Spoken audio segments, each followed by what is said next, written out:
What's going on, everybody? How you feeling? How you living? You already know who it is. It's your boy Jay, aka Big Daddy Beard, aka your favorite gamer's favorite gamer, and welcome back to another episode of my podcast, The Debate Table. Now, for those that are new to this, again, this is a podcast under my channel, B.D.B.G.P, Big Daddy Beard Gamer Promotions, where we talk about an array of different topics that I myself and you, yes, you, have also given me opportunity to talk about on this platform. Tons of different topics, just a really big array. It gives everybody the opportunity to showcase their voice, let it be heard, and give their opinion and take on every single topic that we talk about. Now, again, keep in mind, as we do these, everyone is respected and entitled to their opinion in regards to what we talk about. We just like to make it fun, friendly debates for everybody to get involved in and pull up a chair to the table. So it's pretty much how we do it over here. So before we get started into this episode and this topic, I want to thank everybody for the continuous love and support. Thank you for supporting Battle of the Beats, which also serves as an umbrella under this Debate Table podcast. And thank you for everybody that's been showing love and support to every single episode thus far. Now, if you guys want to purchase any merch from my line, I do have it available, as you guys can see.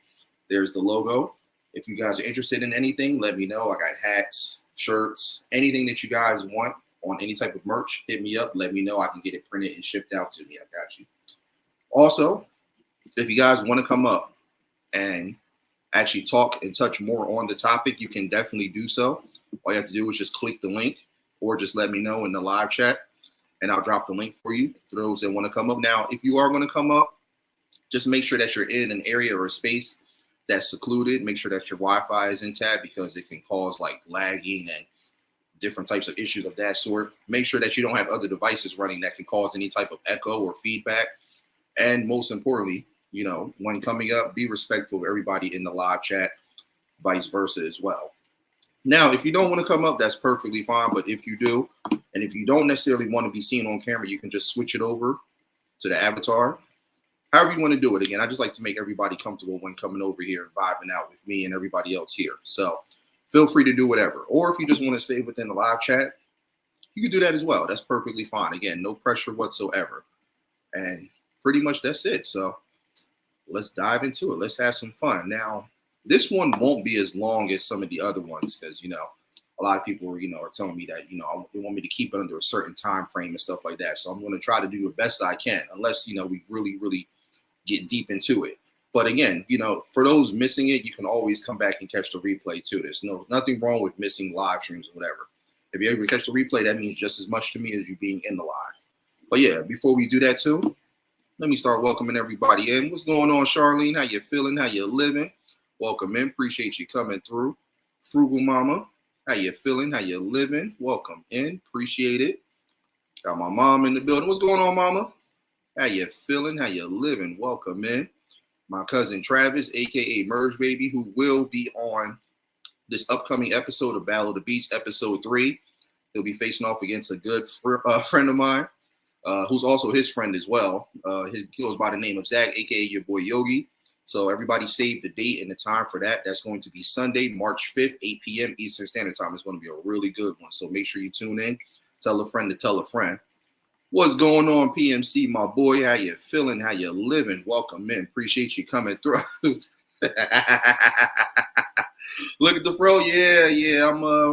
I'm getting my Don Cornelius on. You know, I had to take it back to my roots and stuff. You know, I'm an 80s baby for those who don't know. So, you know, I'm letting it fro out a little bit, you know. Everybody's saying, "Oh, you're gonna get braids, or you're gonna do like some dreads or something?" No. You know, this is just Don Cornelius and Fat Albert right here. So that's what this is. So, what's going on, Sassy? How you feeling? How you living? Welcome in. Appreciate you coming through. Wait, what are y'all saying?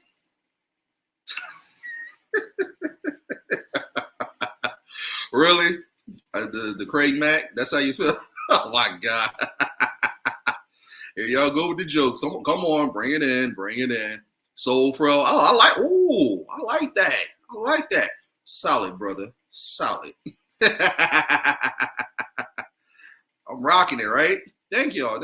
You know, I went to my barber the other day and I was getting it shaped up. He was like, "Yeah, it's looking pretty nice and stuff." I said, "Yeah, the finest juices and berries from coming to America." and a splash of Ultra Perm. So flavor in your ear. Ah, what's going on?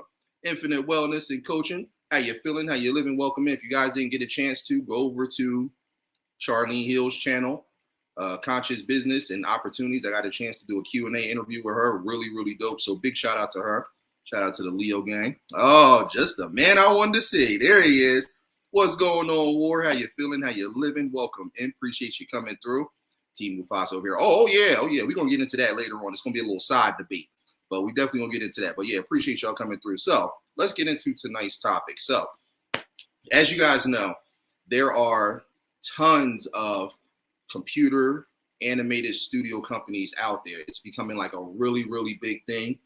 It's honestly, it's like becoming like a phenomenon. And now, you know, with more and more companies on the rise, it's starting to get bigger and bigger. They're starting to create a whole lot of movies, television, which I think is really, really dope. I've been a fan of these ever since I was a kid, but I'm appreciating it even more now as it's starting to get bigger, because I feel like the quality and content that they're creating and putting together is not only entertaining, but just kind of taking it back to that originality that I've wanted when it comes to entertainment. You know, their formats, everything that they do, you know, the type of characters they create, you know, the type of movies and TV shows they're putting out. I love it. And I'm becoming a bigger and bigger fan of it. So I wanted to talk about more of all the different types of companies and what they're doing, because there's so many. As I was doing my research before I got this episode started, I didn't realize how many are out there. And it's crazy because, you know, some of these movies and TV shows, you think that it's all just one company, but again, so many, and it's just getting bigger and bigger and just more and more creative as time goes on. So I definitely wanted to get into it. Now, you have some people that, like myself, that absolutely love it. And then you have some that aren't too crazy about it, which is perfectly fine. But, you know, most people, I think they just don't really understand what it means and what they're bringing to the table. Again, it's innovation, creativity.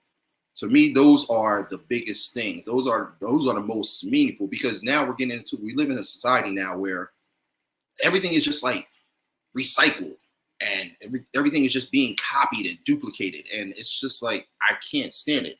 You know, with all these remakes and sequels of stuff that was already pure gold back in the day, and now they're trying to revamp it because I just feel like they're running out of ideas, or they just don't know what to do next.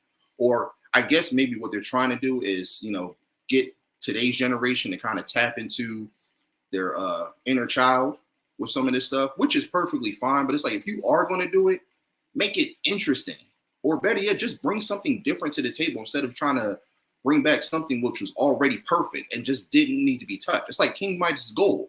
It's already pure gold. No need to touch it. It's gold. Let it be what it is. Why are you going to try to change it and redo it to make it seem like it's just as good now, knowing that it's not? So that's kind of been my issue with just multimedia in today's society. So I wanted to dive into it a little bit more. So let's get into the first question. I'll pin it up right here. So, give me your opinion on movies and shows produced by computer animation studio companies. Are you a fan? This is a two-part question, by the way. Are you a fan or not, and why? Also, do you think they're becoming better than some of the stuff that's out today, like the real live movies and television shows? So I'll let you guys kind of ponder that a little bit. So let me know what you think. I'm going to start reading these comments. Make sure I'm not missing anybody. The expansion of computer animation entertainment is going to lofty heights. It definitely is. It absolutely is. And as I'm starting to watch more and more stuff, I'm just like glued in, and I'm like at the edge of my seat. Like, this is so dope. I am like absolutely falling in love with it. So absolutely, absolutely. Now I feel like watching some Disney movies, right? After this episode, I'm probably gonna throw some more, because I just saw that they put out a couple new ones through some of the different streaming platforms like Netflix and Hulu, even Disney Plus, which reminds me too, I need to get my Disney Plus reactivated, but I'm probably gonna hold off on that. If there's anybody in the chat that doesn't mind letting me borrow their information for Disney Plus, just drop it in the live chat. Now, don't worry, I won't share it out with anybody. I'm just gonna use it just for my purpose. So anybody, any takers, Disney Plus information? I just want to borrow it. Just like you go to somebody's house and borrow a cup of sugar. That's all I want to do. I just want to borrow your information just until I get my membership reactivated. I won't share it out. You have my word. Liz, what's going on? How you feeling? How you living? Welcome in. Appreciate you coming through. About to blow the dust off the VCR, right? Them classic VHS tapes. What they know about it, War? I think many traditionalists are not ready to move forward, and the perspective has its pros and cons because the creative process of big budget companies is seemingly thin, but it has its benefits. Absolutely. Well said. Well said. So let me pop the question back up again. So let me give you guys the opportunity for those coming in to definitely check it out. So for me, here's my take on it. I'm definitely a fan. Absolutely. Because like I said, I just love the direction that they're going in. I know a lot of people, they look at it and they can't really get into it because they just automatically assume like, oh, it's a cartoon. And, I'm not a big fan of cartoons and stuff like that.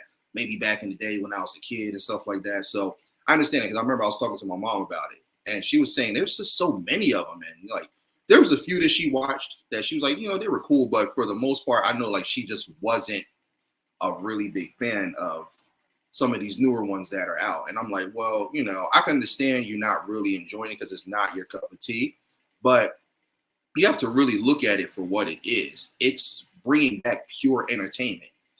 The thing I love about it most is just how genius it is for them to come up with some of these characters and have so many different plots and premises to what's going to happen. Like, I'll give you guys a perfect example.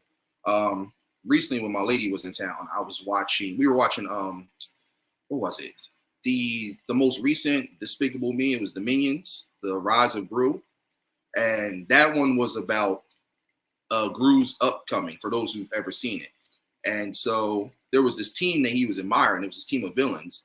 And I think they were known as like the Vicious Six or something like that. And I love how each character had their own personality.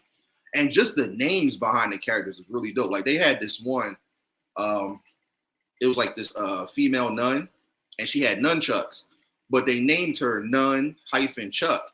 And I was like, oh, that's so dope how they did that. That's creative as hell. Like I would have never thought to do something like that. They had another one.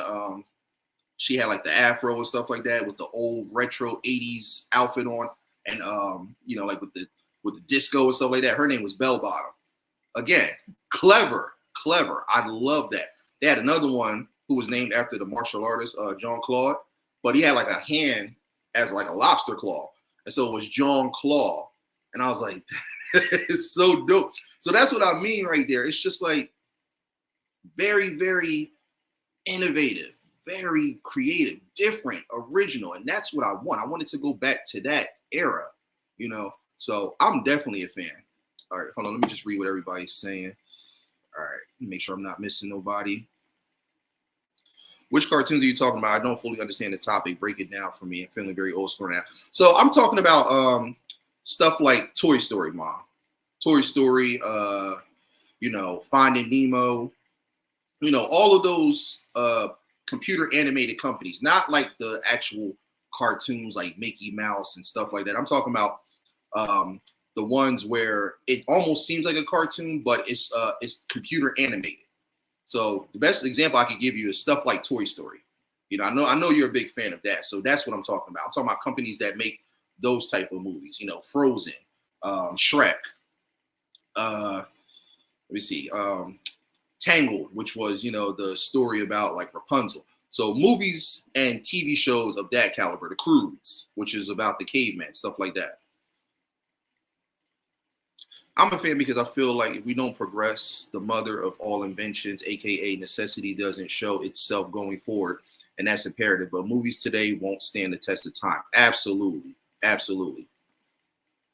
Their predecessors, to be honestly fair. Yeah, absolutely. You are definitely right on the money with that one. I'm a fan because I feel like you can do so much with computer animation. You can, from just character creation to showing like different types of emotion to, some of like the action sequences. Like there's so many different avenues you can go with it.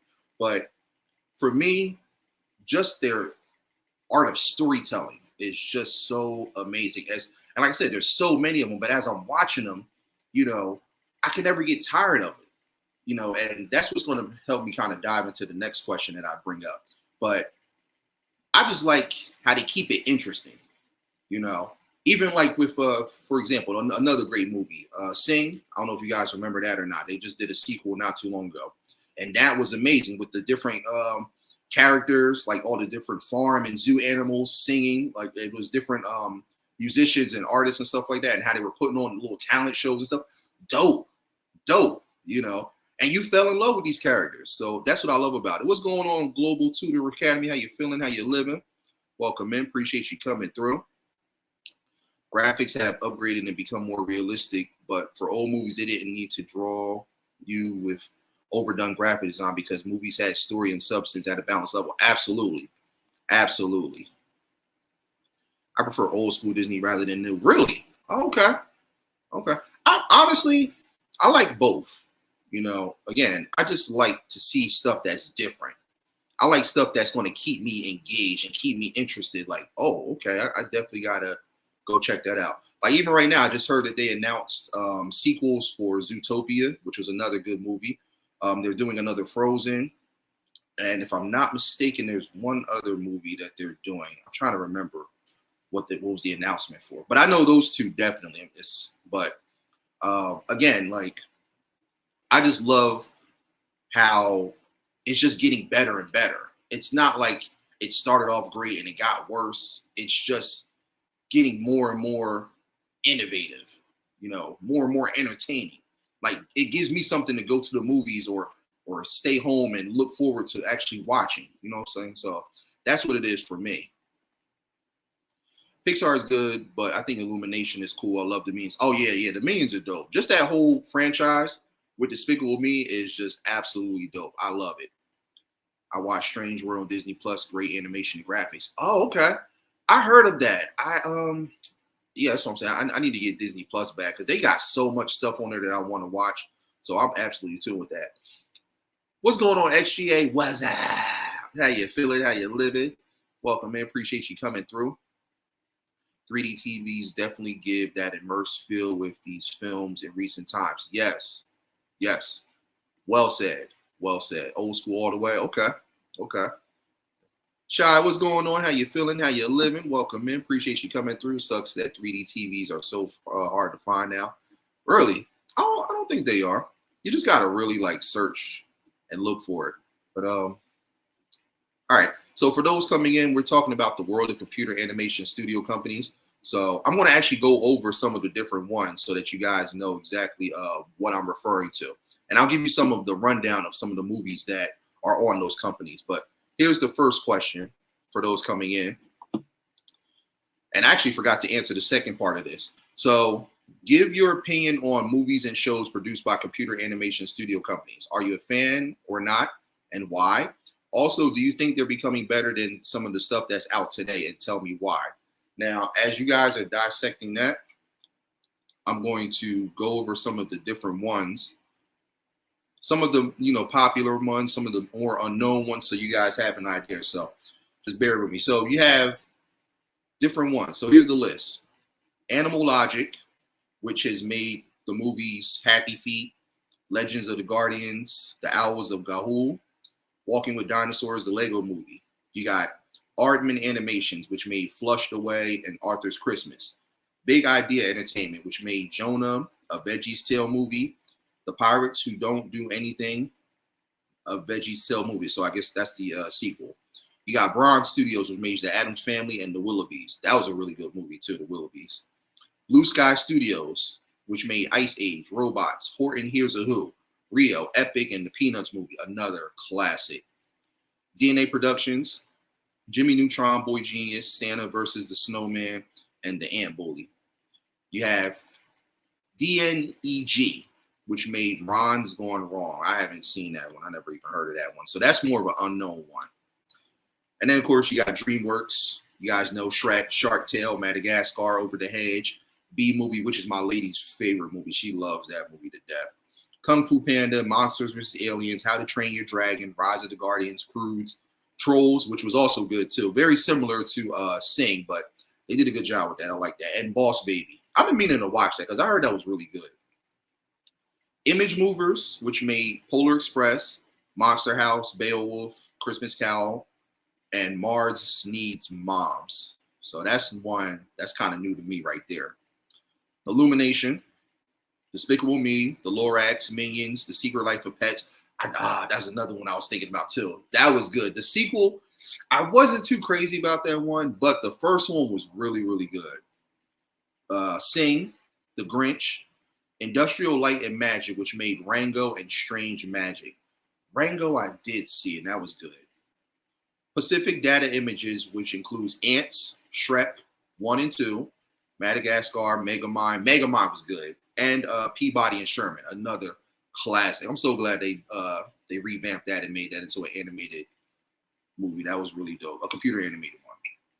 Paramount, which made the SpongeBob movie, Monster Trucks, Sherlock Gnomes, Wonder Park, and the second sequel of SpongeBob, which was Sponge on the Run. And then, everybody knows Pixar, Toy Story, Monsters, Inc., Finding Nemo, classic. The Incredibles, that was another dope one too. Cars, Ratatouille, WALL-E. WALL-E is such a sleeper. So many people slept on WALL-E, but that was good. Up, Brave, Inside Out, like PMC just mentioned Coco, and Soul. Soul is dope. If you haven't seen Soul, you have to watch that. Put that on your list and watch that. Soul was good.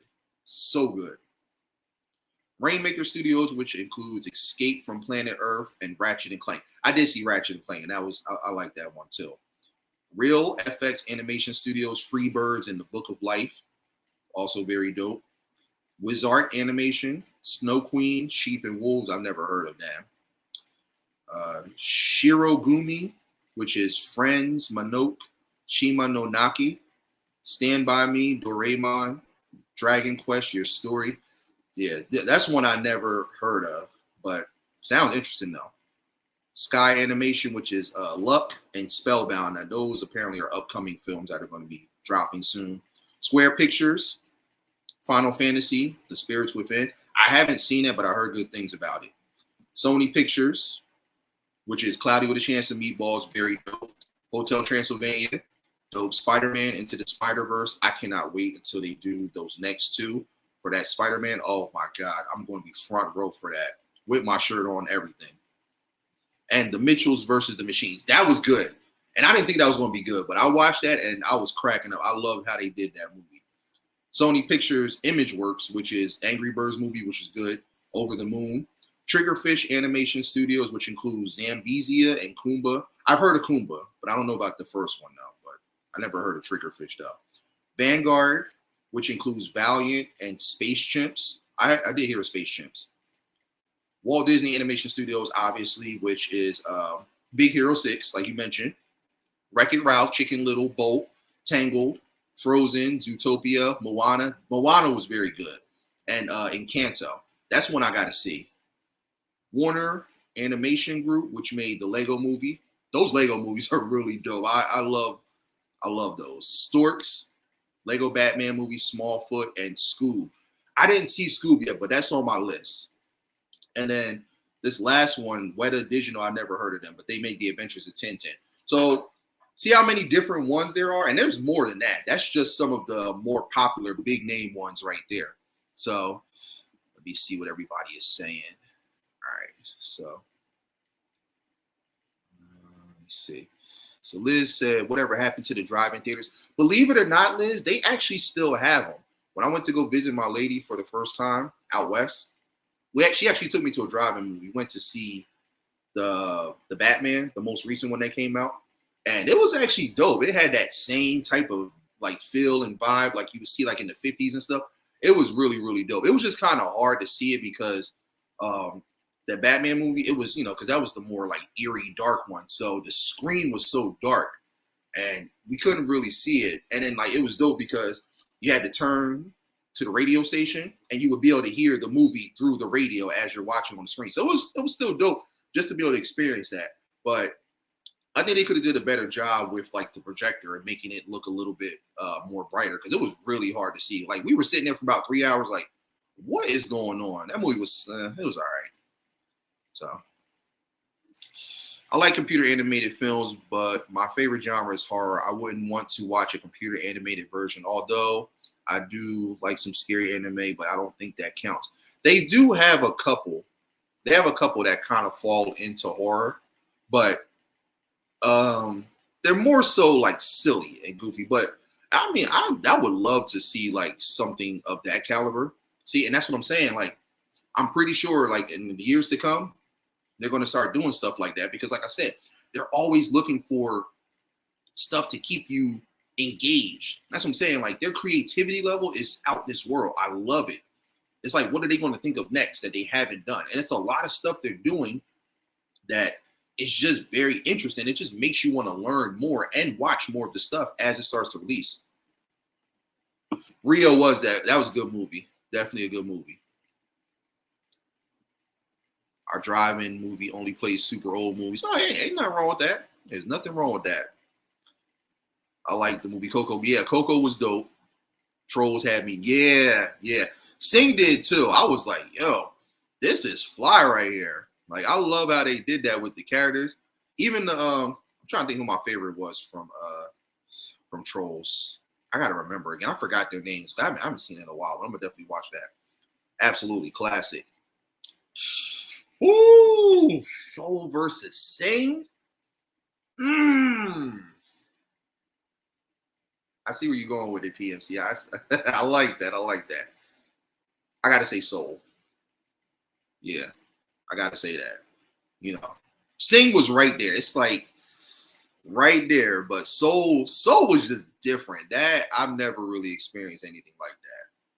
Like, yeah. So what you going with though? Soul or Sing? I'm gonna go with Soul. What's going on, Joker? How you feeling? How you living? Welcome in. Appreciate you coming through.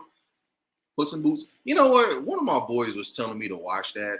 I don't know. I just that's probably one of the few movies that really didn't get my interest, but I probably will just go ahead and watch it just because I know he's from Shrek, and I did get a chance to watch the first Shrek movie. I still got to watch the rest of that franchise. I heard Shrek was really good, but eventually, yeah, I'm just going. One day I'm gonna just sit and just watch it.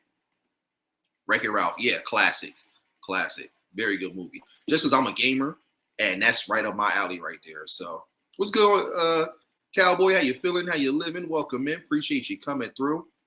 Big Hero 6 is just no words for Big Hero 6. Just dope all around, start to finish. Like, you have those classics that's one of the movies I could just watch over and over and never get tired of it. Big Hero 6 is definitely up there. Recommend it. I just got done watching the movie Bear on cocaine. Oh, God, no. And that's what I'm talking about. And I'm glad you actually said that because I'm going to dive into that type of stuff too. Yeah, it's called Cocaine Bear, Liz. Coraline and Up. Yeah, I saw Coraline. Very good. Very, very good. Yeah, it's called Cocaine Bear. It's stupid. And it's actually based on a true story, but I was just like, nah. When you said Happy Feet, I thought about Surf's Up and March of the Penguins. Oh, yeah. I did like Surf's Up. Surf's Up was still good. Happy Feet's good, too. But, yeah, Surf's Up is right up there as well. Sit. Oh, she said Soul. Yeah, I got to go with Soul. It's a tie for me. I can't choose Soul over Sing or Single. Man, I know. It is tough. You definitely threw a loop right there. You definitely threw that curveball, but if I had to pick, I gotta go with Soul. I mean, come on, like that. You know what Soul was? Soul reminded, like, and of course, you know, Jamie Foxx played the lead role. So Soul was kind of like seeing Ray Charles or like Stevie Wonder with Vision. It was like it was like a computer animated version of like those movies, like Ray. That's what it felt like. And then just all the other elements and how they added it in, just the graphics, the story was just amazing. The music, I gotta go with Soul. Got to. Yo, what's going on? How you feeling? How you living? Welcome in. Appreciate you coming through. Everyone fell in love with Happy Feet. Had people wanting to visit. Not me. I love Happy Feet, but I'm sorry, I don't do cold weather. Now that's That's one thing. My mom, she'll tell you too. Like, well, we don't do cold weather. Where they do that at? I'm sorry, I would never. I heard it's nice. I heard they got the once a year sunsets. That's great. That's cool and all. But no, I'm sorry. I don't. The days of dressing as an Eskimo and walking around making snow angels and all. I need heat. I need 80 degrees. Anything less than that, I can't get with. Yeah, Big Hero 6 is like classic. I did like Monsters Inc., but Monster University. Yeah, right there. Monsters University and the first one, very good. I think they're doing another one if I'm not mistaken. You haven't seen Soul? Oh, Liz, listen. I know you do a lot of stuff with your family. You get a chance, have movie night and watch Soul. You will not be disappointed. That movie was amazing. Sing for me? Oh, okay. All right. I got to go with Soul, though. Soul was just hit different. Oh, yeah. Monsters Inc. is always going to be classic. Absolutely. Okay. Let me just see.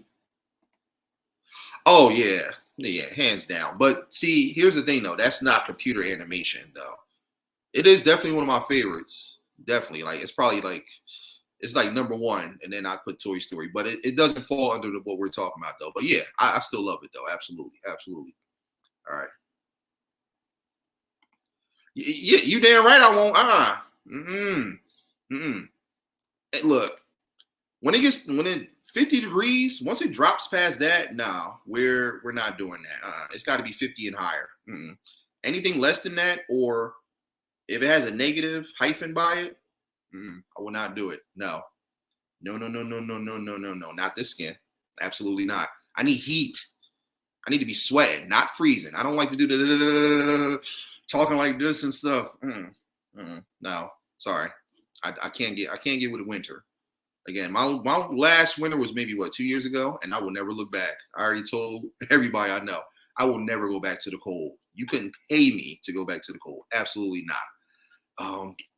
Soul was good, very good. So yeah, definitely the Soul was the winner for that one for sure. So when it comes to that question, very good question though, PMC. I like that.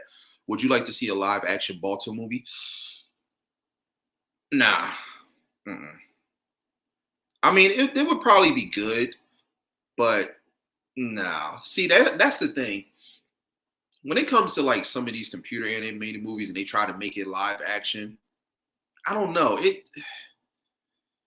don't want to say it would do bad because I'm sure it would, but sometimes when it's just formatted a certain way, you just gotta let it be. You just gotta leave it.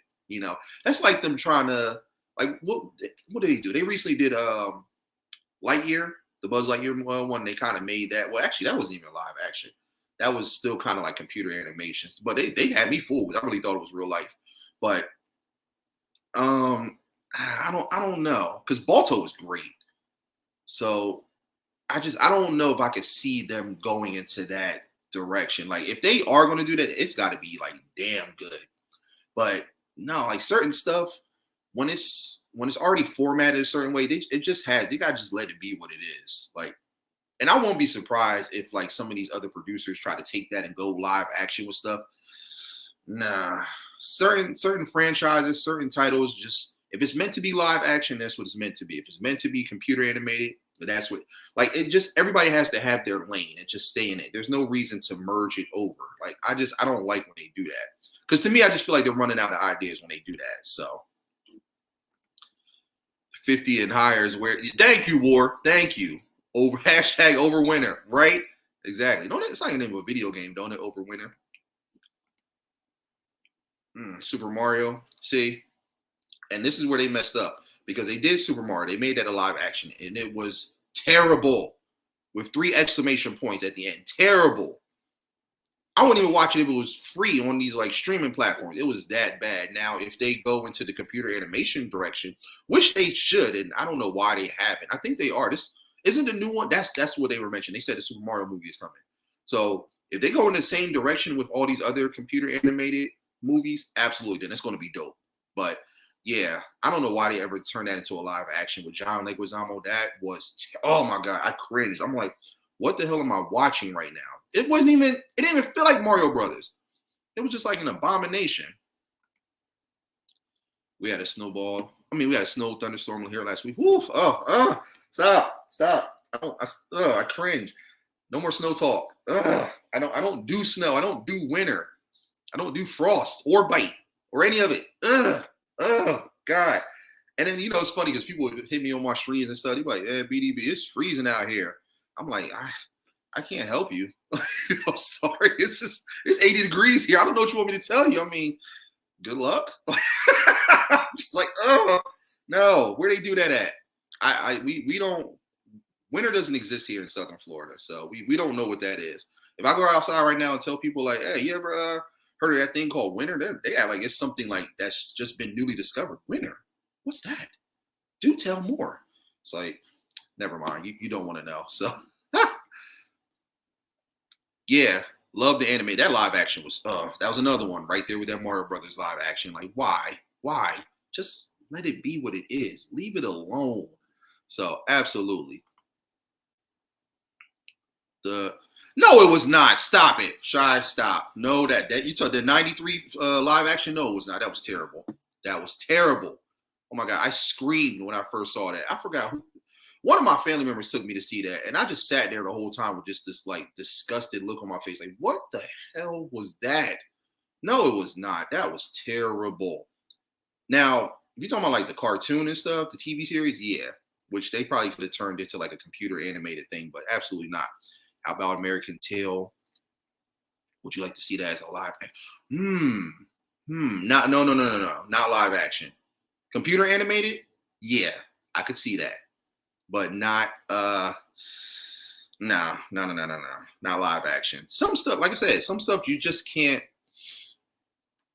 cross it over. You gotta just let it be what it is, so nah. What's going on, Cheech? House Manager Games in the building. Also, an extremely dope music producer who's going to be on my Battle of the Beats series coming up very soon. Make sure you guys be on the lookout for him. DreamWorks has a lot of underrated 2D animated movies in the late 90s and early 2000s. Road to El Dorado, Prince, Egypt, Chicken Run. Yeah, Chicken Run was good. Very good. You need to stop it. You need to quit. The live Super Mario was so bad that it was good. No, there was nothing good about that. It wasn't good. It wasn't great. It had there's no positive adjective that you could use to describe that. It was terrible, an abomination, a disaster.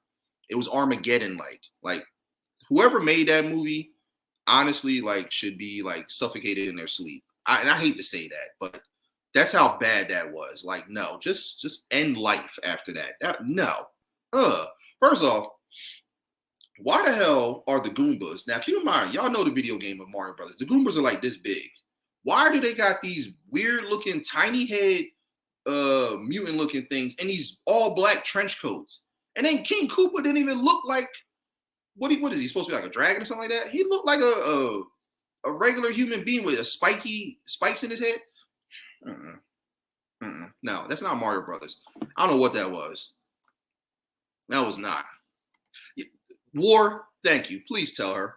We don't talk about that Mario live action movie. We don't. No, not over here. We don't. No, you take that and frisbee that somewhere. And honestly, just like take it, cremate it, and then take the ashes and just, I don't know, just dump it somewhere. Absolutely not. No. Thank you, PMC. Thank you, War, and thank you, PMC. We don't talk about that movie, Shy. That movie was terrible. 3 words. Terrible. No. No. You know it was too. Maybe as a kid you probably enjoyed it, but no. We know what's good and what's bad, and that was terrible, disastrous. Oh my God. No. I'd rather watch a black and white Western before I ever watch that movie again. Never. I saw it once. I would never watch it again. Never. Like, I wouldn't even wish that on my worst enemy to watch that movie. That's how bad it was. What's going on, Perpetual? First time in, welcome in. How you feeling? How you living? Appreciate you coming through. And you know what? Before we dive into the next question, we got to get back into this question. I'm loving the responses right now. This is beautiful. But do you think they're becoming better than what's out today? Absolutely. Now, don't get me wrong. There are some, live action you know, franchises and sequels and stuff. There is some stuff that's pretty good. I'm not gonna lie, but honestly, I feel like in the next couple years, all of these computer animated films and TV shows, they're gonna definitely upstage the stuff, especially if these producers don't start getting more creative and you know just stop trying to recycle and bring back stuff that was already gold. If they don't start to get it together, then like you're going to see a lot more of this stuff. And again, it's really good, you know, but most people just won't give it a chance because they're just looking at it like, okay, it's a cartoon. That's the first thing people are saying. It's a cartoon. It's a cartoon. It's more than just that. Don't just look at it as a cartoon. And especially with today's technology, it looks so real. Like some of them, when I watch them, I'm like, my God, like look at how far we've come with the technology and the graphics and the special effects. Like it looks real. Like it looks like what you would see now. And don't be surprised if this stuff starts to really take it to a next level, just like how it is with the video games. When you guys see me streaming some of these games, you guys are like, is this a game? This looks real. Like that's the direction they're going in. So yeah, they got to get it together because if they don't, I'm sorry, like it's going to be a major takeover. I mean, it already is happening, but it's only going to get bigger and bigger at this point.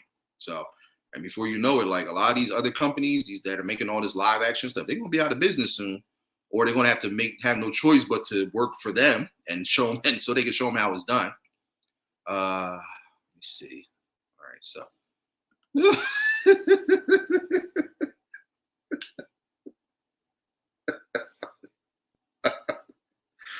Super Mario shit in the $5.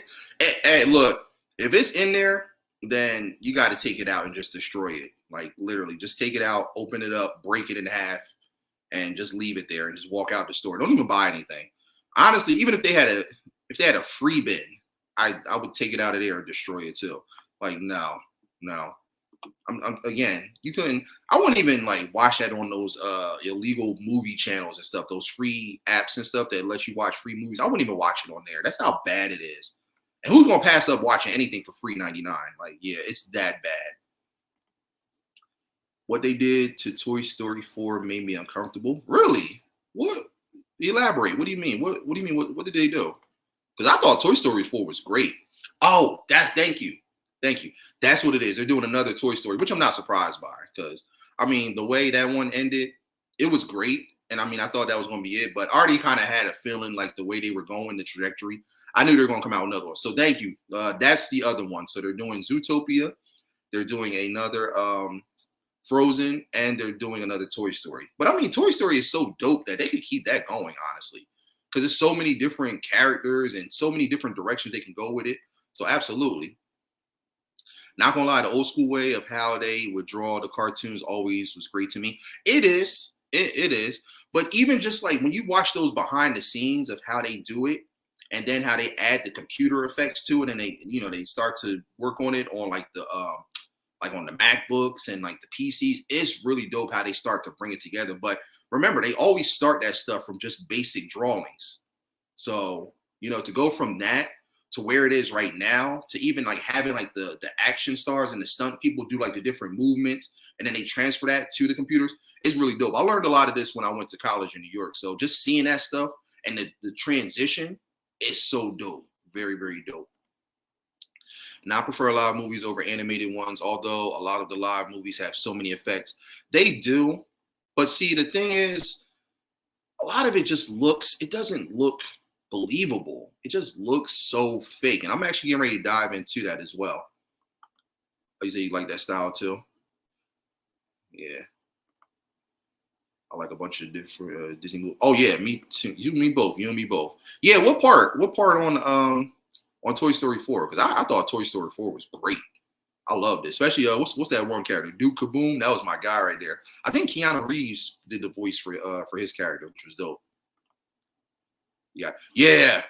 I'm actually going to get into that. Absolutely. What's going on, KS? Class is now in session. How you feeling? How you living? Welcome in. Appreciate you coming through.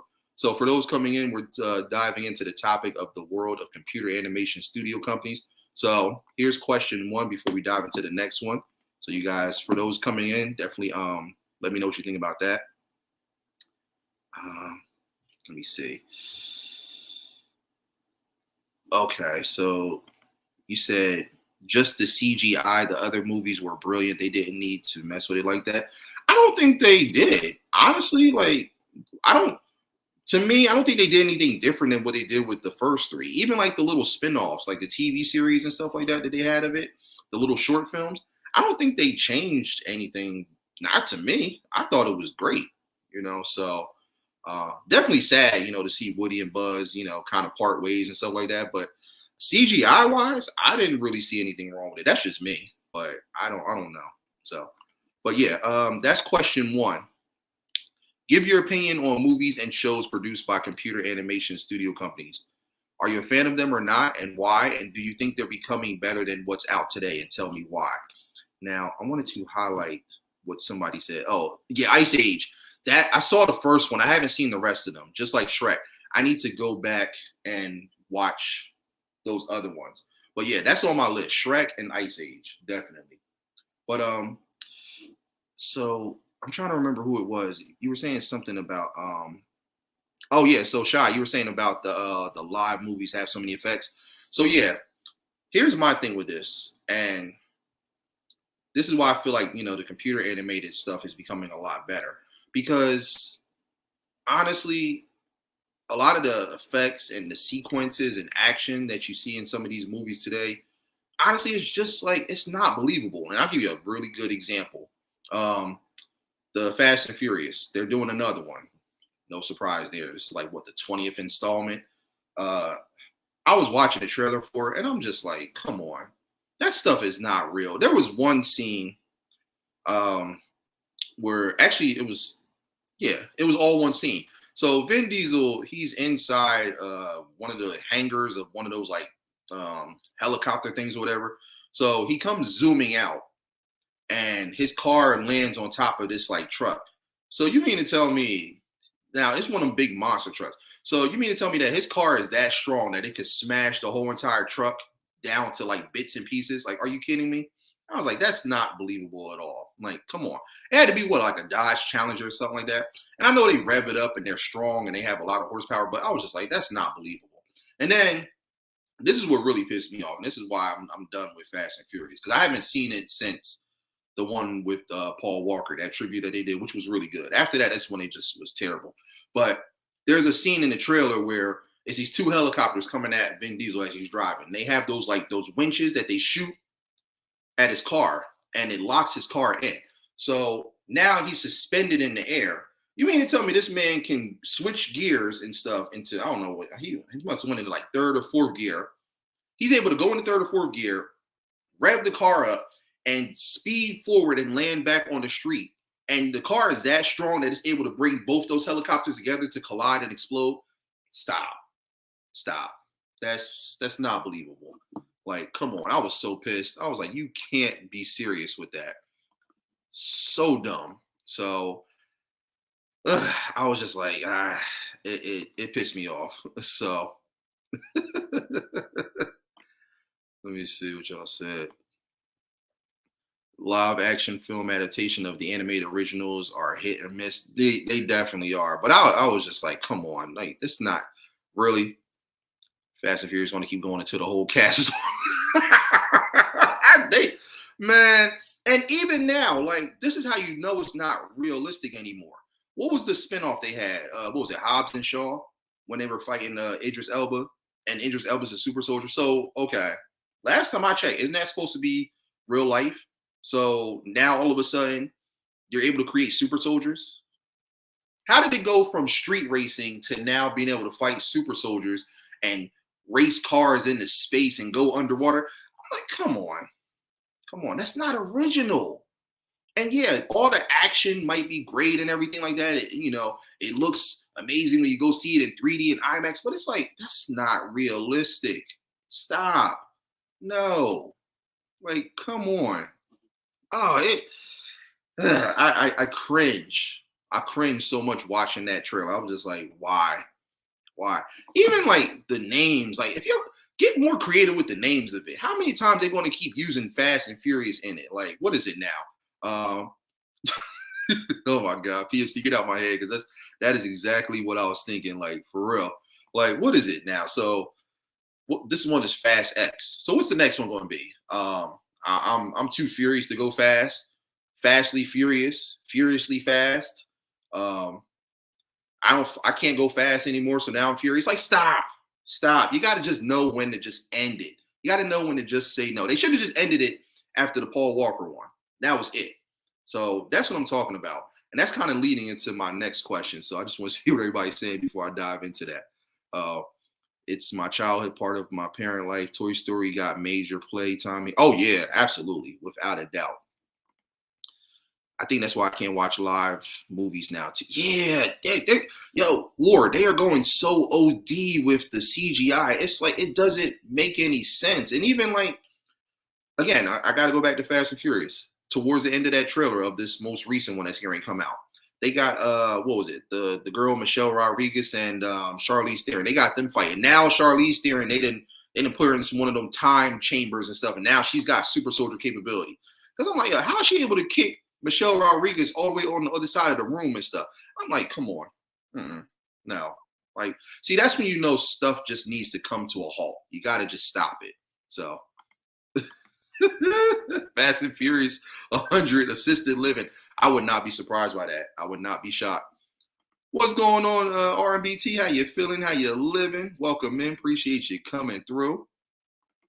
Oh, for those who haven't got the announcement, Terrell just dropped her debut album. It's called Feels Like This. Very, very dope. If you guys want to definitely listen to some classic music, classic R&B music, definitely go and check out her album. So congrats on the album release. Definitely a classic. So definitely check that out for sure. Can't argue with that. It is. It's fake now. And of course, you know, the kids, they love it, so they're going to see it. So it's going to do numbers. It's going to get money and all that stuff. It's going to surpass the budget and all that stuff just because everybody just loves it. They just love all of it. But it's just like, come on. For us, for you know, for the old heads like us, we're just like, what is this? You can't be serious. Like, you brought me to the movies to watch this? Absolutely not. I will pass. I will pass. Furiously Senior. Right? Exactly. Movie franchise is garbage. I'm just, look, we're just keeping it real, for real. Keeping it real. Even Tom and Jerry had a movie called Fast and Stop. No, they didn't. No, they didn't. They didn't have no Fast and Furry. I mean, send me the link for that, PMC. Send me that. I need to see that. 11 Furious Men. No. Remember now, War. It's women now, too. So it's not just guys. It's women racing. So 11 Furious Men and Women. Or better yet, I won't be surprised if they try to like turn it into like Ocean's 11 and stuff. Ocean's Furious 15 or something like that, or however many people it is. Quick and angry. Exactly. Oh my God. Fast and Furious, no torque, all dementia. Oh, you are terrible. You are terrible. The Rock versus Vin Diesel steroid war. No thanks. Honestly, The Rock's he's a lot bigger than Vin Diesel. Vin Diesel looks like he looks like a starving child compared to The Rock. Now The Rock is like Jesus. That's kind of scary. So what's going on? Shifting some soil. How you feeling? How you living? Welcome in. Appreciate you coming through. What do you say? Oh yeah, no problem. He said 11 Furious folks there. Oh, trust me, I'm not done yet with some of these other franchises that need to give it a rest. But that's just the whole point that I'm making. Like, you know, with some of these real life sequels and franchises, they just got to stop with it because they're just going too overboard.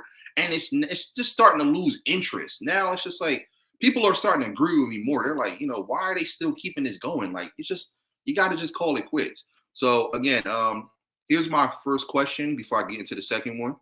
And then I want to get into the Mount Rushmore segment, as you guys know. And I got a side debate too.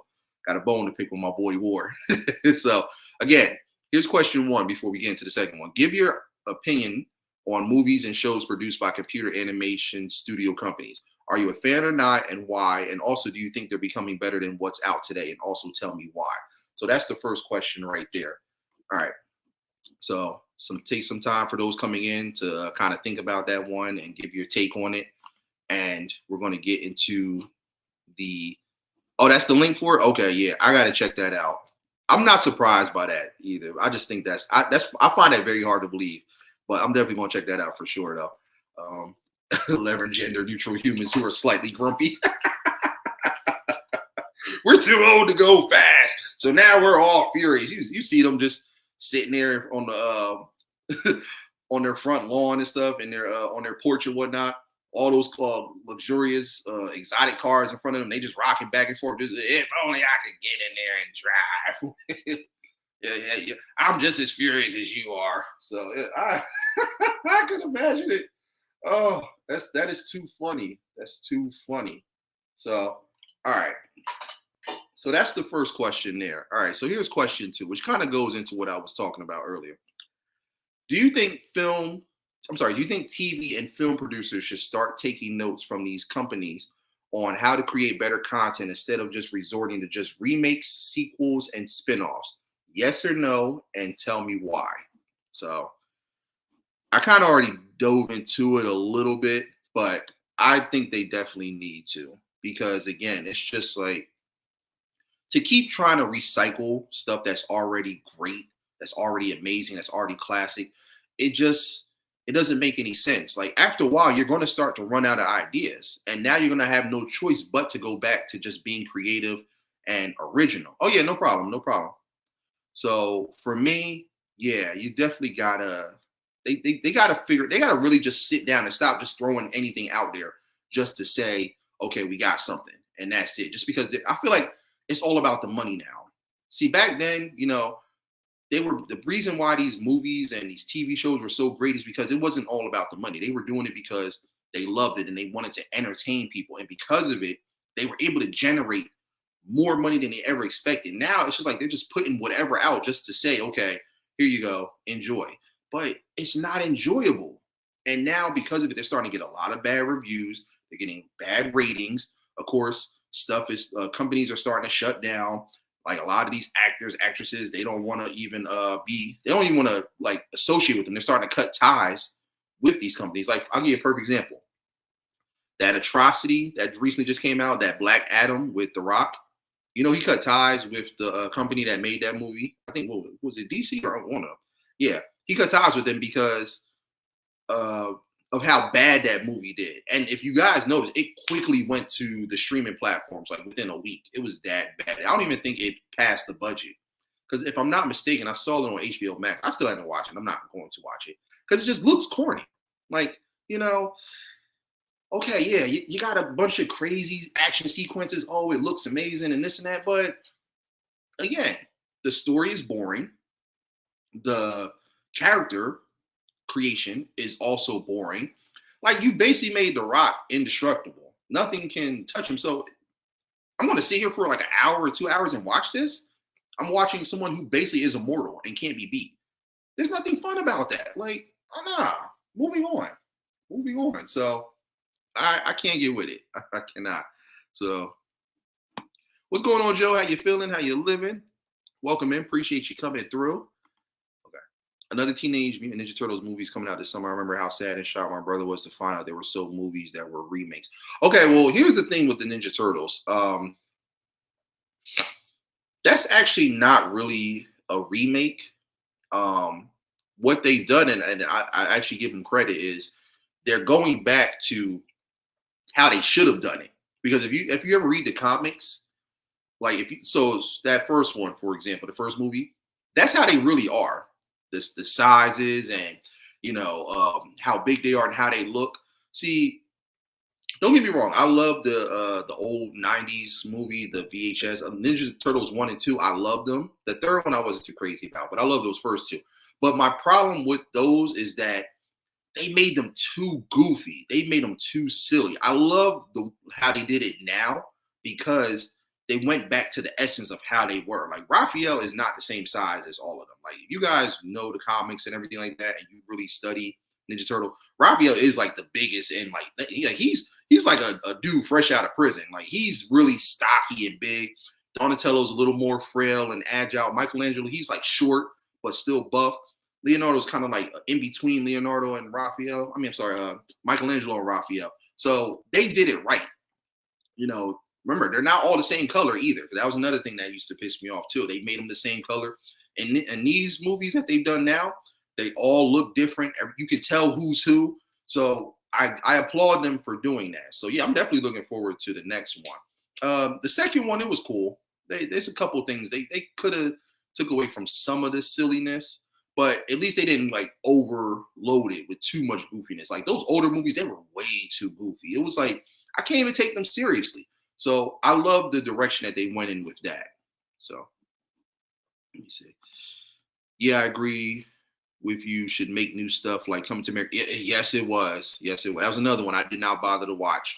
I think I was taking a nap one day and literally I was watching something and I fell asleep. And then you know how like when if you don't turn off the streaming platforms or whatever, the next movie that pops up like suggested lists, it just like automatically goes into that one. So that's what happened. Come to America was next up and it just came right on. Now I didn't program it or anything. It just happened to come on.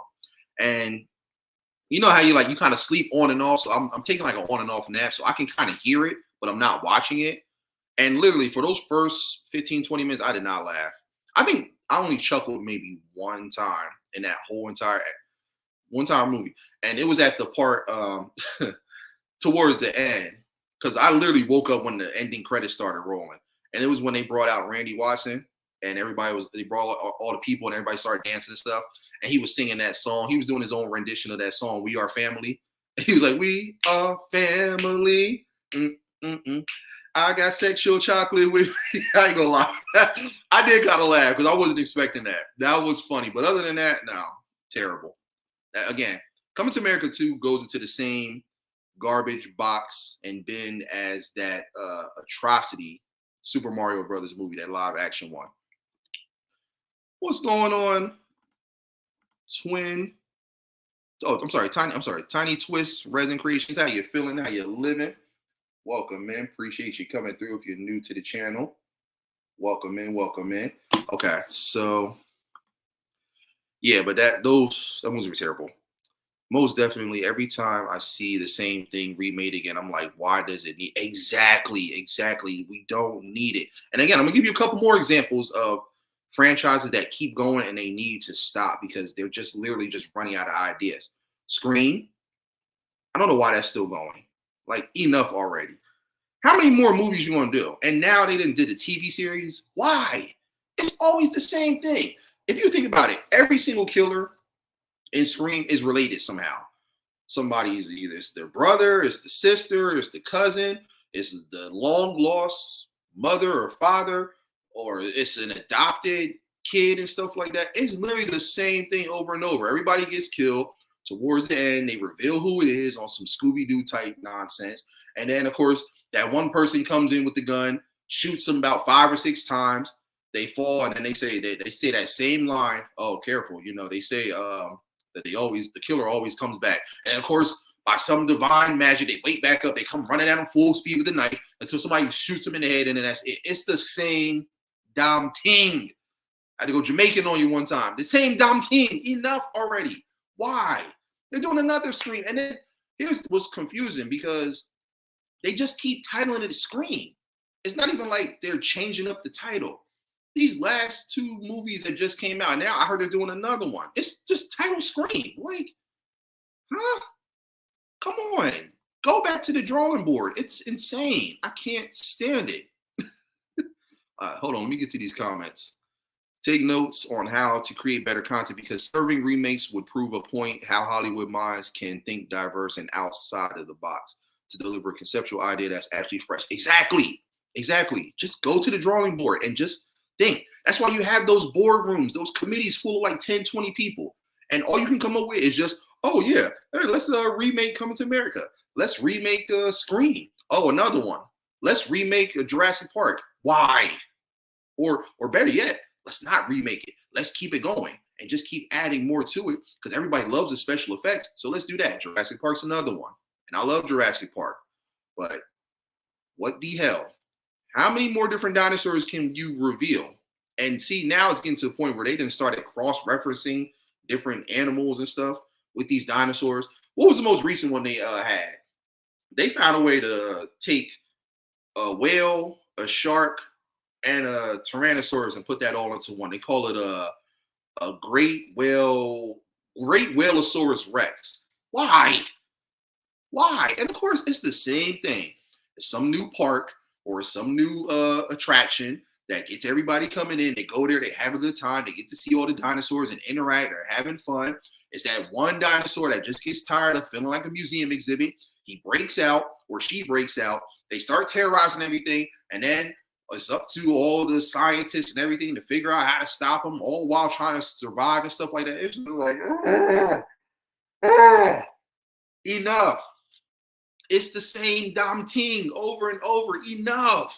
Like, how many more films you want to keep doing? And then, of course, another dinosaur comes into play and does the exact same thing. And how is that Tyrannosaurus from the first one still alive? Y'all ain't killed him yet? Come on. Like, I thought he would have died in like the fourth or fifth film. He's still roaming around, still doing the. Don't get me wrong, that's classic. I love to yell and stuff like that. That's that we out here yell. But enough already. Just stop. Just you gotta know when to say no. Bald Adam is garbage. I thought that was a typo. If you're going to make a sequel, please don't wait. Thank you, War. They got to stop waiting so long to do that, because if you're going to do Coming to America, you should have did that maybe like 2 or 3 years after the first one. Why would you wait like 30 years and now try to do it? And now, oh, guess what? Like I told people, they're doing a third Coming to America. Why? What is going to happen now? What now? What Simi's going to find out he's got a kid? Or I can't take today's society. I just can't. For the comedy children market, maybe others can take notes, but computer animated filmmakers don't seem to have demonstrated talent in other genres to act as an example to follow. Honestly, I feel like they are, because look at all the movies we just mentioned. We just mentioned a whole lot of classics. And if you notice, every single movie that we just mentioned that's computer animated, look how innovative and different it is. Look at their storytelling. Look at the different characters. Look at all these iconic figures that we have come to love. Like, again, Big Hero 6. How creative was that? Again, something I've never seen. You know, something that's different, something that's new to the table. Again, that's what I mean. Like, you know, it's like, look at how creative they're getting. It's like, they're not duplicating anything. They're not copying something that was already out there. And if there is, like, we would never know about it. But again, it's just the way they just put it all together. You can tell they really take their time and they craft these movies, and they're not just throwing it out there, just saying, okay, here you go. Here's another one. Like, no, it's dope. Even I'm getting ready to watch it probably later on tonight. Hotel Transylvania. They got a third one that they did. I heard it was really good. But if I'm not mistaken, the premise is like something happens to where now the monsters switch bodies with the humans, and it's crazy. So now, like the Adam Sandler's character, the vampire and stuff, he's now in his human form. So now he's got to get used to life as a human, and it's something crazy. But see, this again, different, not Furiously Frustrated 20 and Jurassic Kingdom 7 and Scream Until I Done Stabbed You about 20 times, part 6. Like, no. Oh, another one that just came to mind too, Child's Play. They keep redoing that. Why? It's enough. Now it's a TV series. Stop it.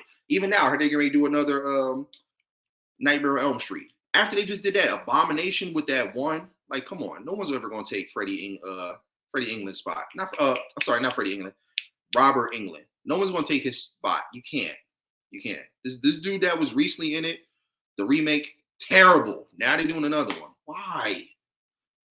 Again, running out of ideas. I'm sorry, I'm getting so behind. Let me get caught up with you guys. Yeah, right? You and me both. Coming to America was on Amazon, but not a damn thing was Prime about it. I like that, right? Sexual chocolate. That was the only part I didn't even really laugh hard. War. I just chuckled a little bit because I wasn't expecting him to say that. But yeah, so I feel bad for Sydney. Like, dang, I feel bad for her. Yeah, absolutely. Scream at what? Thank you. Oh, thank you. Halloween was another one. They got to stop with that. It's just like, come on. Like, what is it? Halloween Ends. Halloween Kills. Halloween's not over. Uh, it's still Halloween. Now they doing another one too. It's supposed to be like a leap year thing. It's like, man, come on. Ugh. Come on. And I realize, like when it comes to like those horror movie villains, they're spirits now. So of course they're going to continue to live on and stuff like that. But it's not even scary anymore. Like again, get creative with it. Yeah, you didn't hear about that, Terrell? They got another one coming out. The what's that girl's name? Have you guys seen that TV series Wednesday?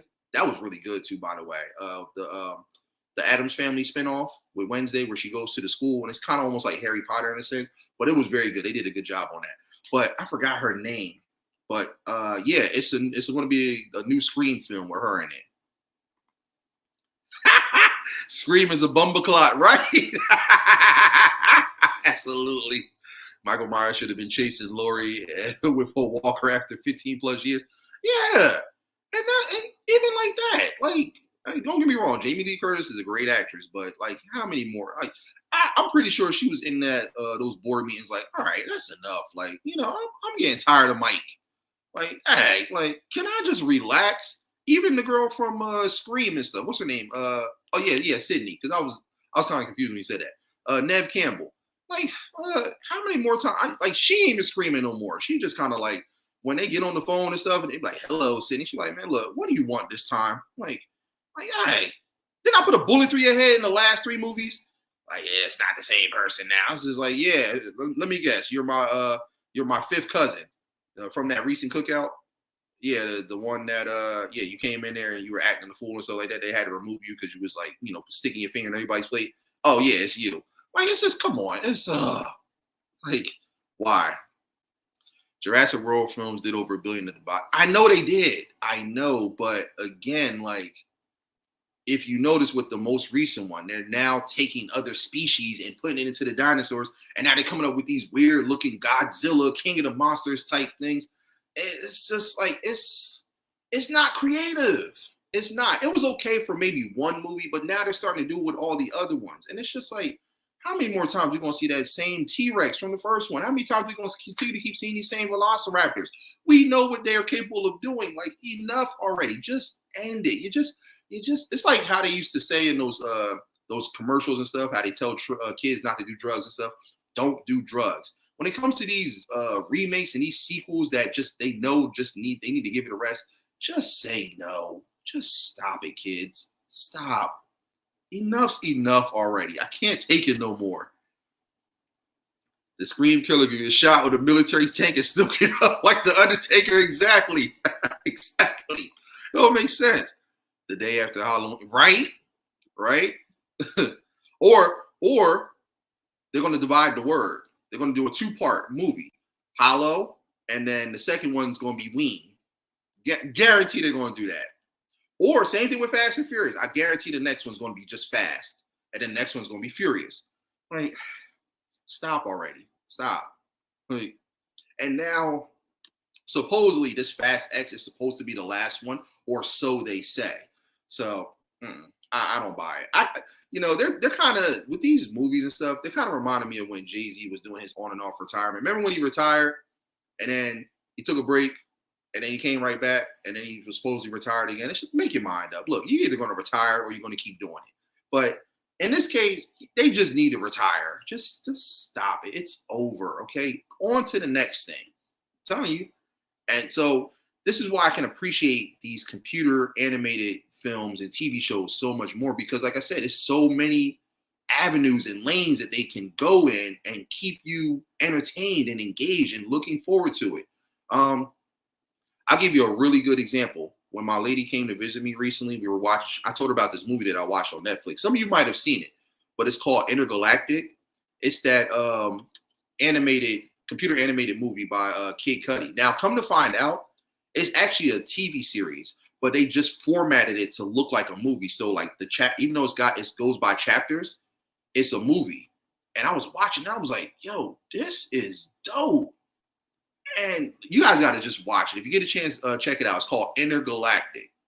But if you have Netflix, I definitely recommend watching it. But it's a really, really dope computer animated movie, series, whatever you want to call it. But that's what I mean. Like, the music, the special effects, like it has so many dope elements in it. And the story was actually pretty dope too, because you could kind of relate to it. You know, if you've ever been in those situations, you just gotta watch it. It's, you know, I can't, it's only so much I can really say about it. It's just, it's definitely a must watch. But that's what I'm saying. It's like they never cease to amaze me with their creativity and how far they're going with it. They're going to do the same thing. They already have.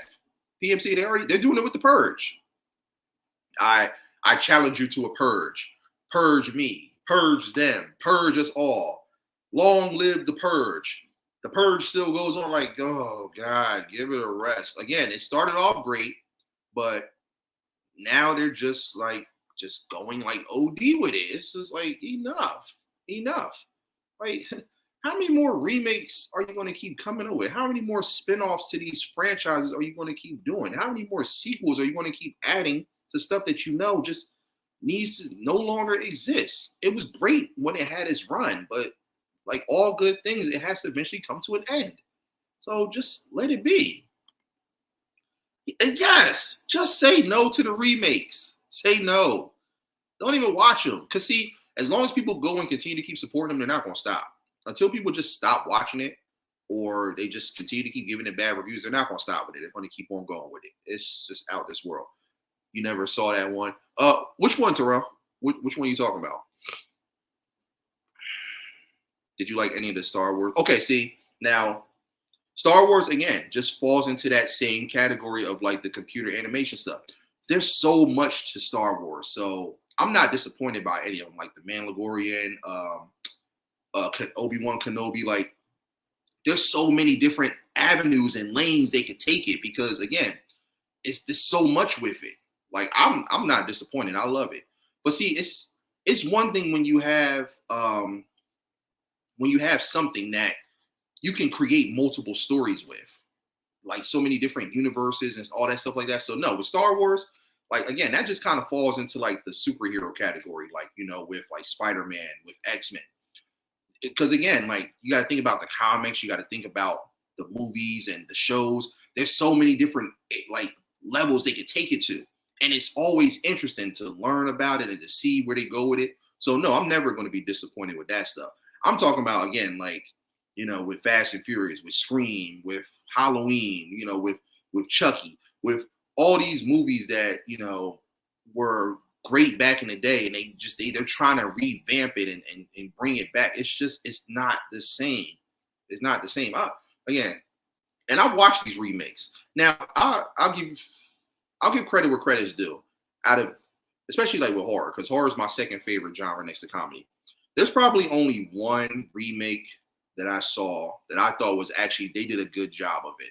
And that was the 2010 version of Friday the 13th. That was really good. I'm not even gonna lie, you know, like I can't stand these remakes and stuff. But that one I rather did enjoy. Now Chucky and all that other stuff and Nightmare on Elm Street, terrible. Freddy wasn't even intimidating in that remake. And whatever this is going to be on this new one, just no. I know Robert Englund is somewhere like, yeah, y'all not serious, are y'all? Come on, look at that. He could still do it if he wanted to. It's just like, you know. So yeah, Star Wars. I feel like they can keep going and going with that because there's so many different characters. There's so many different worlds and planets, and it's just dope how they do it and how they keep it going. Oh, the Wednesday spin-off? Oh, okay. Yeah, Terrell, if you get the chance, definitely check that out. Definitely, it was dope. I love Addams Family. So, yeah, for them to do that, they did a really good job with that.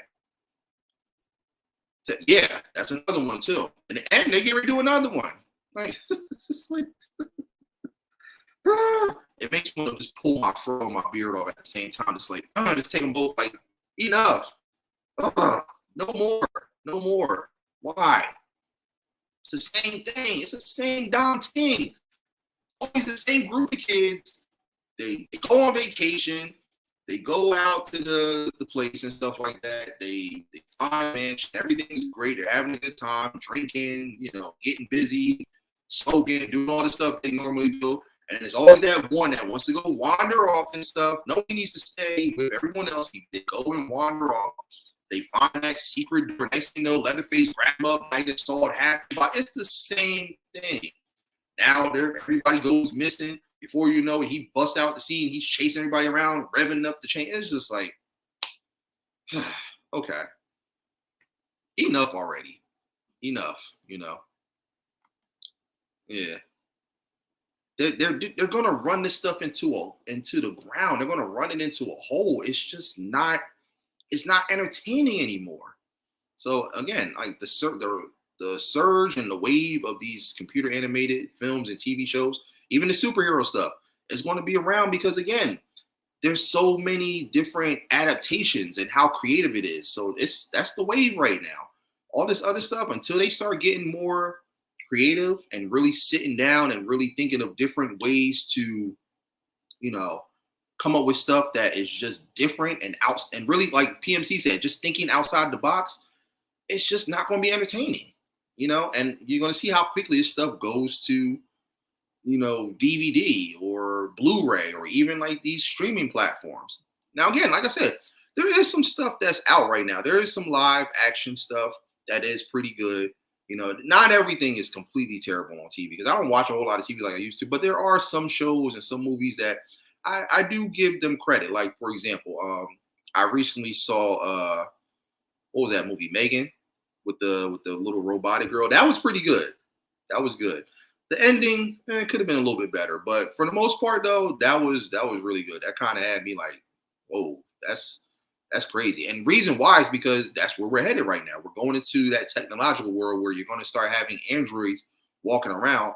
And that stuff could really happen. So they're so advanced, it's kind of scary.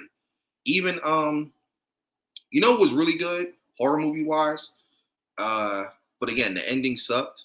That movie Smile. I got a chance to watch it. I watched that in the dark because, like I said, if you're gonna watch horror stuff, you got to set the tone. You got to be in the dark. You got to have your popcorn, all of that. Smile was really good up until the ending. The ending sucked, but from the beginning all the way to right to where it gets ready to end was very good. I was like, okay, what's going on?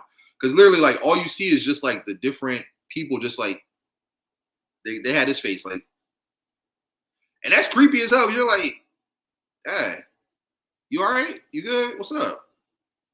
You're not taking a photo, so why are you smiling? And then it's like you see them start to do like one little crazy, like, I don't want to spoil it for those who haven't seen it yet, but there was one scene where in the beginning, they were in like a psychiatric ward, and the psychiatrist or therapist was getting ready to talk to one of the patients, and literally she comes in the room and she's just sitting there like this, like, and she's like, "You okay? What's going on?"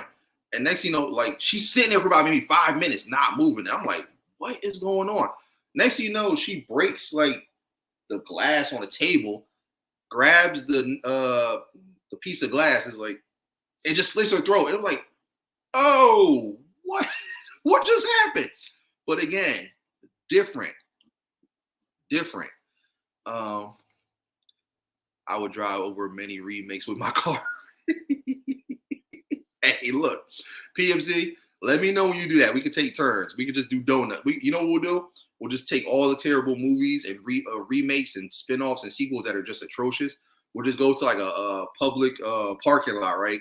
Just like put them in a circle, and then we could just take turns doing donuts and just running over all. We got to take turns though. You like, yeah, Megan was good. It was good. But even like, I'm kind of afraid with that. I feel like they're going to try to turn that into multiple movies. I'm just like, maybe probably do like maybe one more and then that's it. But even still, like the way it ended, they don't even need to do it. But knowing them, because it did so well, because so many people applauded it, guaranteed they're going to try to turn it into a franchise. So I would not be surprised. M. Night Shyamalan's movies are all really, I wouldn't say they're terrible. I think he's definitely different. He's definitely different because I remember I was watching that movie Old with my lady, and I kind of fell asleep on it, but I eventually did go back and watch it. She was kind of mad at me. She beat me up for falling asleep. She's like, "Babe, you had me scared. You had me terrified." I'm like, "I'm sorry. I was tired. It was late night. We were bored. We were just like, at the hotel chilling. We just threw something on." So, but that one was very interesting though. And even this new one that's coming out, the one where the world's ending, and in order for them to save it, somebody has to sacrifice themselves. I forgot what it's called, but it looks good though. So I mean, I think with him, I don't want to say they're bad. It's just like they're movies you gotta watch multiple times to really understand it and know what's going on. But I think they're very interesting. But see, it just goes to my point. Doing stuff that's different. See, I like M. Night Shyamalan because he's thinking outside the box. He's not just doing what everyone else is doing. He's giving you different stuff. Same thing with Jordan Peele. With like Get Out and Us. As much as people didn't like Us, I liked Us because I thought that was different. Again, give me something different. Give me something original that I haven't seen yet. Oh, Devil was good. That was good. I ain't gonna lie, that had me jumping a couple times. I give him credit where credit is due. Devil was classic. Yes, it was. Saudi Arabia has granted citizenship to androids. Really? I'm not surprised by that. I'm not surprised because that's the direction we're going in. Stuff like iRobot and all that, where those androids look like us and do everything like us. It's crazy. It's crazy. If I want to fall asleep, I'll stream this. Dang. It ain't that bad. It's not that bad. Savage, what's good, my guy? How you feeling? How you living? Welcome, man. Appreciate you coming through. Said finally. Hey, look, everybody's schedule is different, especially when you're on different time zones. But yeah, appreciate you coming through, my guy. How you feeling? How you living? Yeah, I like him too. I like Shyamalan. I do. So again, for those coming in, we're just talking about the world of computer animation studio companies, all the different television shows and movies that they made, and how they're starting to make this huge effect, and they're just getting bigger and better as time is going on. So here's the first two questions for those coming in. Question 1, give your opinion on movies and shows produced by computer animation studio companies. Are you a fan or not, and why? Also, do you think they're becoming better than what's out today? And also tell me why. So that's the first question right there. Second question is this right here. Do you think TV and film producers should start taking notes from these companies on how to create better content instead of resorting to just remakes, sequels, and spinoffs? Yes or no, and tell me why. So again, those are the two questions right there. Now I'm going to dive into one of my favorite segments that I love to do on this podcast. It's called Mount Rushmore. And what it is I give you guys different categories and let you choose what you think should be in your own personal Mount Rushmore. Now, if you guys know what Mount Rushmore is, it's that really popular monument that features the famous presidents. You got George Washington, Abraham Lincoln, Thomas Jefferson, and I always forget the other one. I think it's Adams or one of them. I don't know. It's too many of them. I can't keep track. But basically what it is kind of like your own personalized top 5. So I also give you guys an honorable mention, which serves kind of like as a top 5. But out of those 5, you have to have 4 that are solidified. So here we go. Give me your Mount Rushmore and as well as your honorable mention on your favorite computer animation studio companies. Which ones do you guys like the most? Also, your favorite TV shows and films. Now, if you're not too sure of TV shows, you can kind of match it. So you can mix up the shows with the movies, unless you have categories for both. You can do it. But if you don't know too many, you can just put it all into one. So give me the companies, your favorite shows and films, or both, and your favorite your favorite theme songs from those movies and television shows. So take your time with that and let me know what you guys think. I'll go ahead and give you mine because that's one thing I always do. That's why I spread these episodes 2 weeks apart to give myself time to really research and dig in. And because sometimes I can overlook so many, but I'll give you guys mine. So here we go. We have for the companies, I have Illumination, Pixar, DreamWorks, Sony Animation, and my honorable mention would have to be Warner Brothers. So that's the companies for me. All right, okay. PMC, he already on it. He said Pixar, Universal, Illumination, and DreamWorks. Okay. Do you have an honorable mention or just that's it? If you don't have an honorable mention, that's perfectly fine. I just want to know. All right. War said Disney, Pixar, DC Animated, and DreamWorks. Okay. Okay. Yeah, definitely DreamWorks is like definitely at the top, and Pixar too. So I see we're definitely all in agreement there, and then Illumination as well. All right. So everyone else, if that's here, take your time with it. You know, if you don't have one, it's perfectly fine. If you can't think of it, no pressure. I just like to see where everybody's head is at and see what we agree and what we disagree on, or which ones we have in common. Um, oh, just those four? Okay, cool. No problem. All right. So now for the movies slash TV shows. I don't really follow too many of the TV shows. There's a few that are cool. Like I was recently watching The Croods on Hulu. They have like a spin-off TV series of the movies, which was really dope. But I don't know too many of them, so I just decided to go with the movies. So for mine, with my honorable mention and my Mount Rushmore. Oh wait, hold on. So Savage said Sony, Pixar, Warner Brothers, and DreamWorks. Okay. Yeah. DreamWorks is like the OG. Sony too. I everything I've seen so far from them, they have not disappointed. And, you know, Pixar's kind of like Nintendo. They've just been around. But again, you know, they're a subdivision under Disney. So of course, if it's Disney, you know it's gonna be fire. But yeah, Sony definitely is like they're on the come up. And those next two Spider-Man movies, oh my God, they are going to kill it. Because that first one, the Spider-Verse, that was flawless. I knew it was dope when they started playing the Biggie song "Hypnotize." When that came on, I was in the theater. We got so hyped up. I was like, "Yo, this is dope! Like, what they know about this?" So they did a really good job with that. I might have to throw that on and watch that for old time's sake. So no honorable mention. Okay, cool.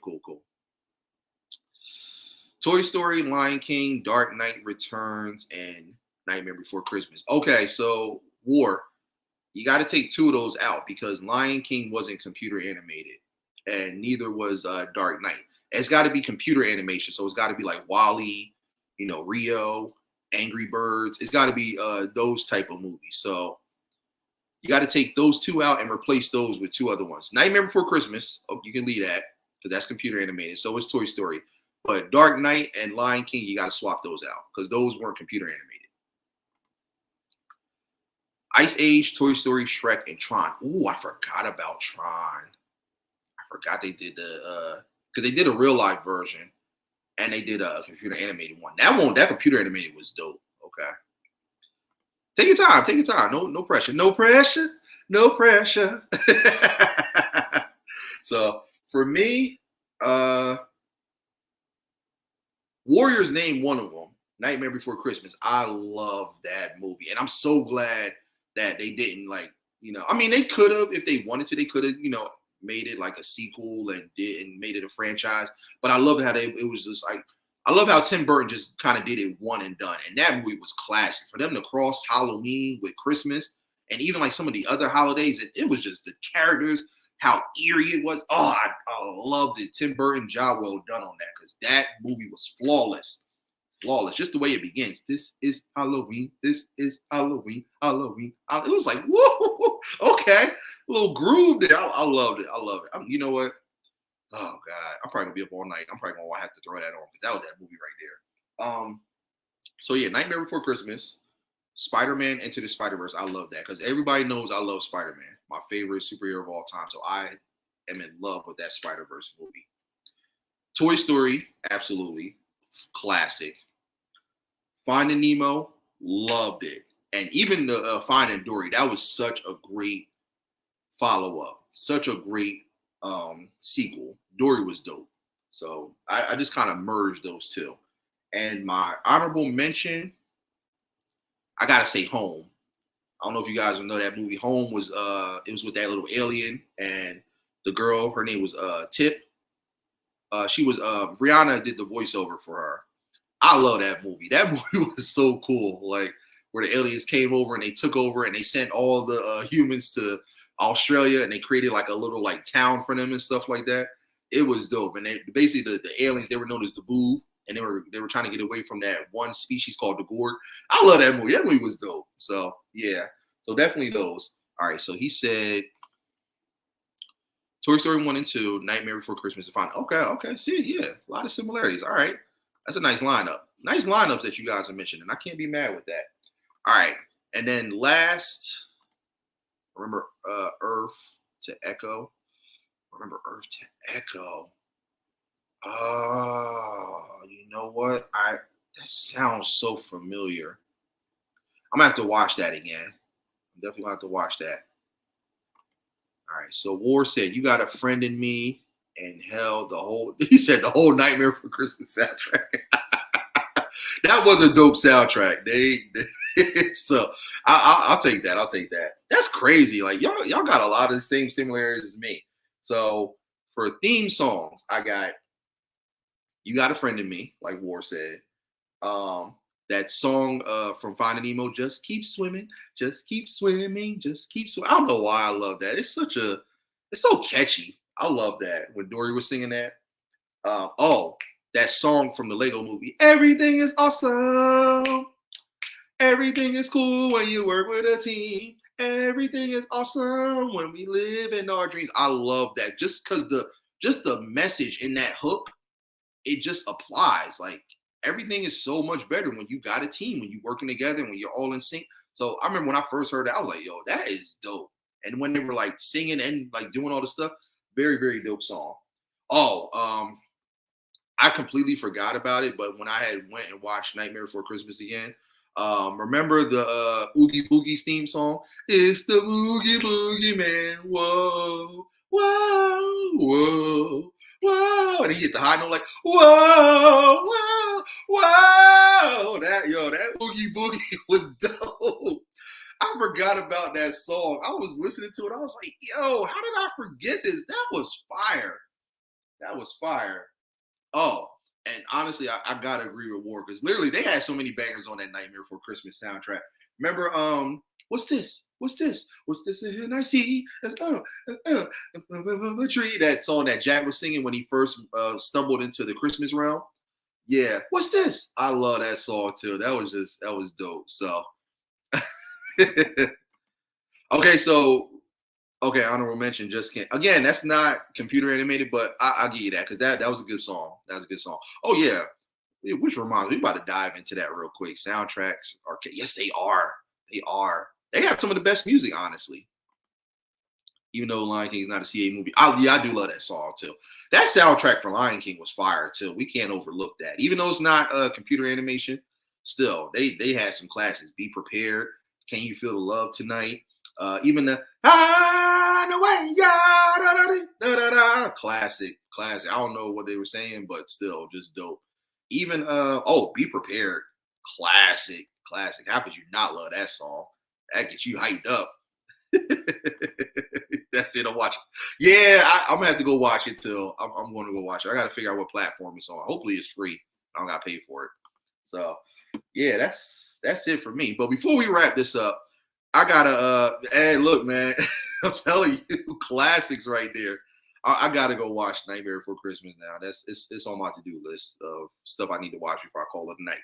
But yeah, let's settle this quick little side debate. So, big shout out to my boy Warriors 423. So a while back, around the time I had did a couple previous episodes, we were streaming one day, and I don't know how we got on the conversation, but I think we were talking about like just those classic Disney movies because we're both big fans of it. So we were talking about Lion King. I don't know how we stumbled into the conversation.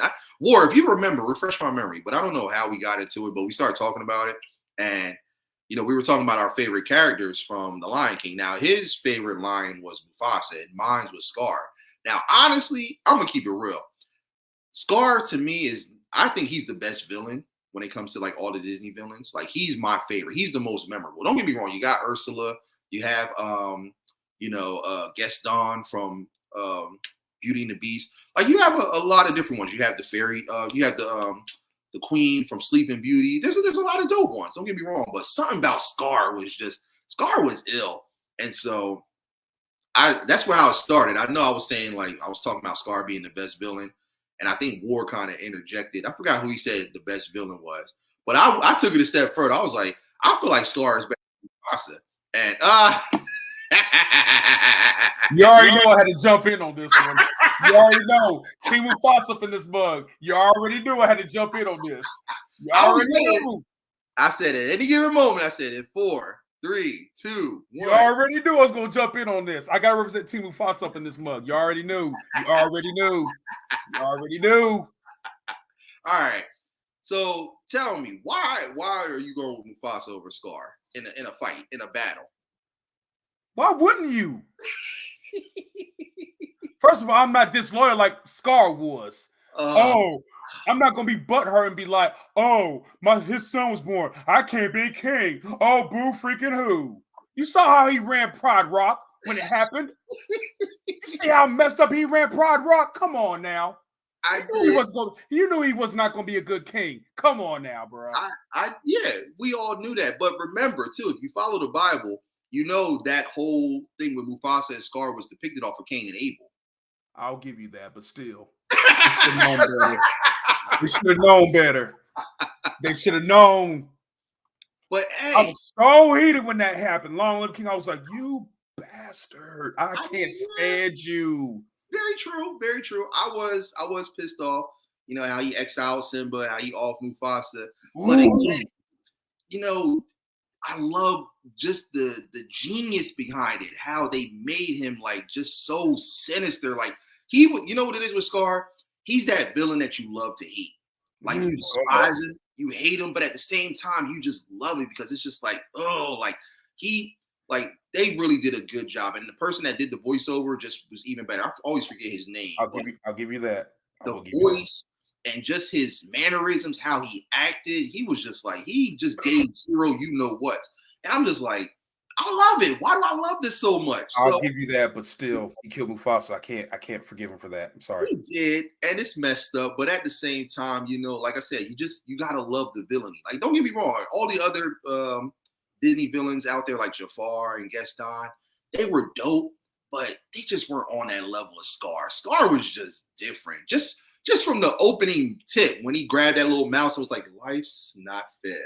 I don't know why I thought that part was funny. I was like, what are you doing? Because I mean, he's expressing how he feels. Like, you know, he wanted to be king, but it's just like the fact that you gotta wait for everyone else. And then you gotta think about it. Even once Simba becomes king, Simba's gonna have a kid, that kid's gonna become king or queen. So he's just gonna be waiting and waiting. It's like when you at the DMV or unemployment line. Like, you could have been a counselor. Huh? You could have been a counselor. A counselor? Yeah, it could have been like, you know, like a counselor for him. Like, oh well, I would have done this, I would have done that. You know, he could have, you know, been nice to exactly what he said. Scar bum, exactly. He couldn't take Zazu's spot. Zazu had the counseling all out. Yeah, Zazu was cool, but I'm just saying he could have been like, well, you know, I'm just saying, you know, I would have done that. You know, just second opinion. He could have done that. He don't want to be no second in command. It's like that was his downfall. He should have known better. They were trying to make Scar like the pauper and stuff. The one that kind of just comes out and tells the jokes and does all the antics, keeps everybody clapping and entertained. He ain't about that life.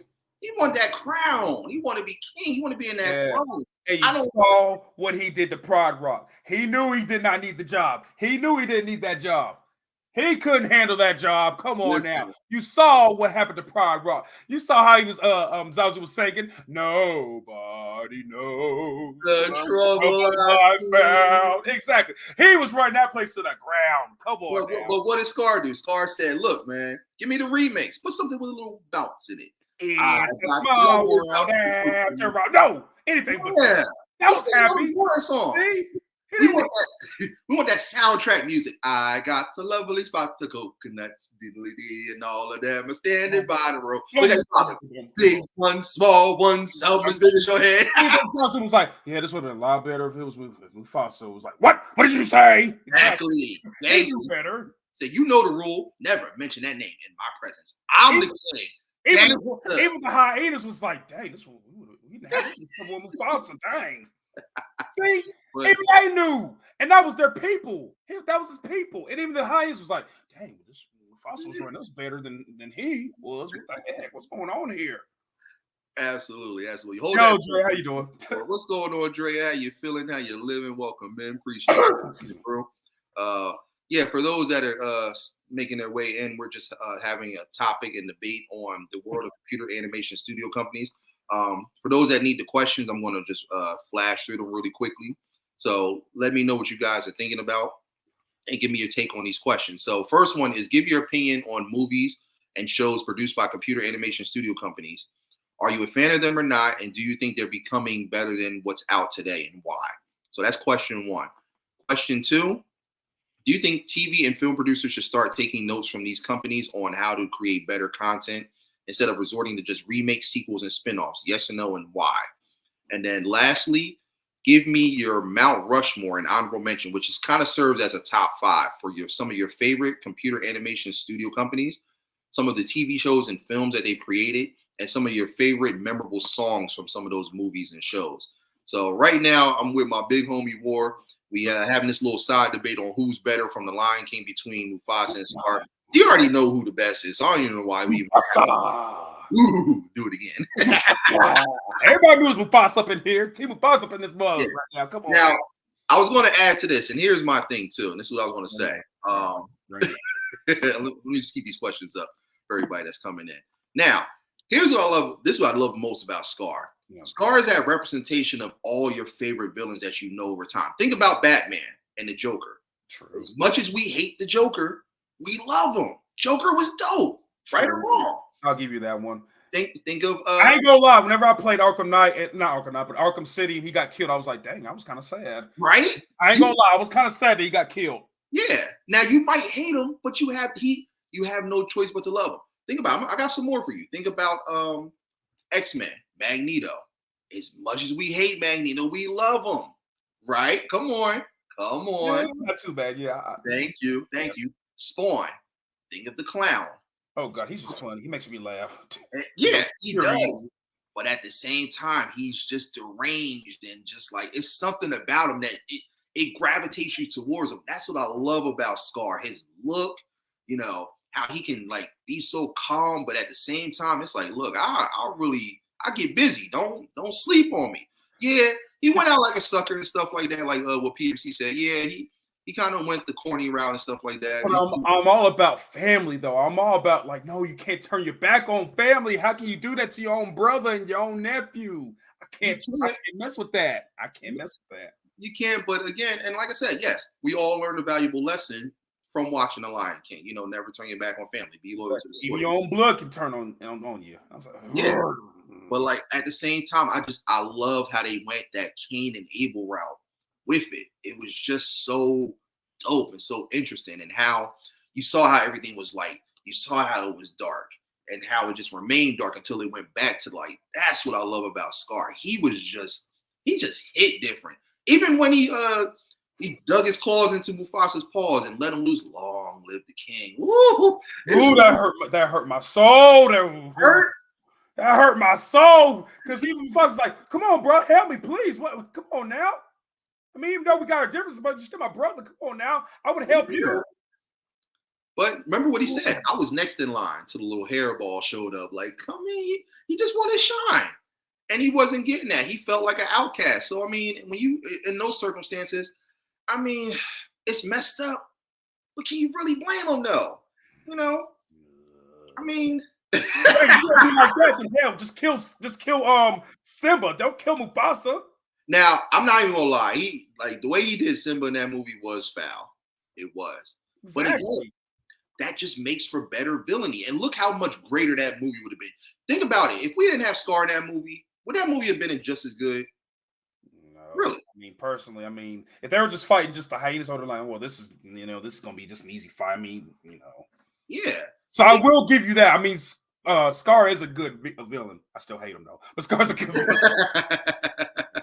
All right, PMC, I appreciate you coming through. Thank you for giving us your take on that. Feel free to drop it anytime. I can't turn my back on Mufasa. That's my dude, Mufasa. Oh yeah. I definitely understand that. Scar's back. James Earl Jones did the voice. I can't turn my back on that now. Oh yeah. I mean, but of course, everyone knows Mufasa is iconic. We know he's the GOAT and stuff like that. We know it's Big James, so of course we're not going to disregard that.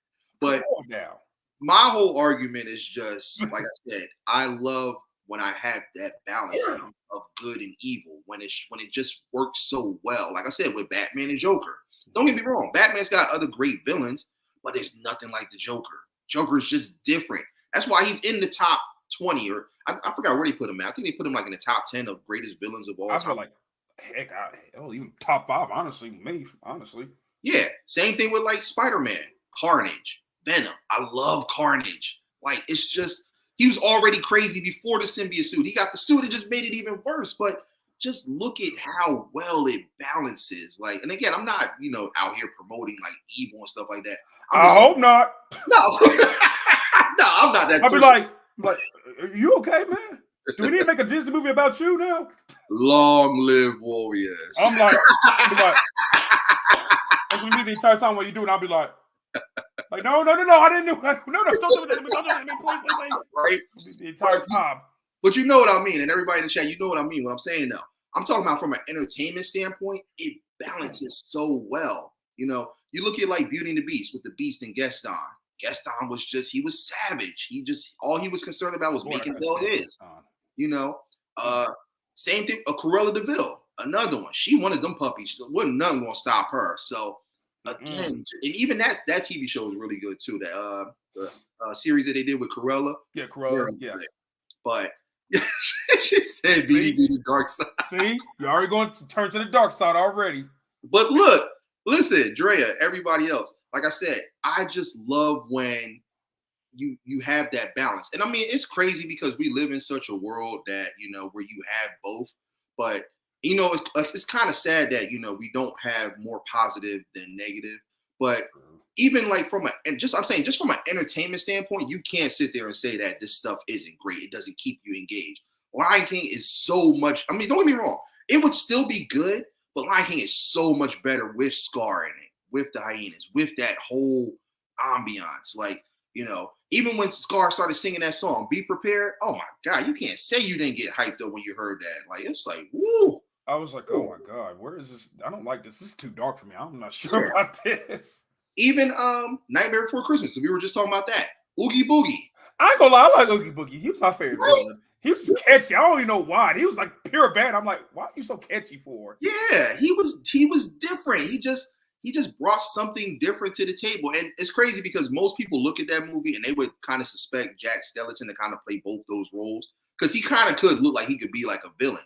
But to have Oogie Boogie in there and give it that balance, that's what I'm talking about. Like, I'm like, yo, that was so dope. And yeah, no worries, Joe. No worries. Like I said, feel free to just come in and join the vibe. And if you guys want to jump in the conversation, let me know. So let me ask you all, who y'all going with? I know PMC, he said Team Mufasa, which is obvious and stuff. Mufasa. Who y'all got? If you had to see a duel between Mufasa and Scar, who you think is winning? Mufasa. I like that. Are you going with Scar or are you going with Mufasa? I'm with Scar. I feel like Scar. Mufasa. Don't get me wrong. I know most people are probably going to lean towards Mufasa, but I'm saying Scar though. Like that's the only. Oh my God! Somebody said Scar. What the crap, yo? Come on. There you go, Joe. I say Scar too. Evil. Voice. Yeah, he just like he made his presence known. Anytime he came out, it was just like, oh, there he is. That's the homie. Even like that part that you're saying, like when the hyenas were complaining about getting beat up by Mufasa, like, yeah, lousy Mufasa, they be able to sit for a week.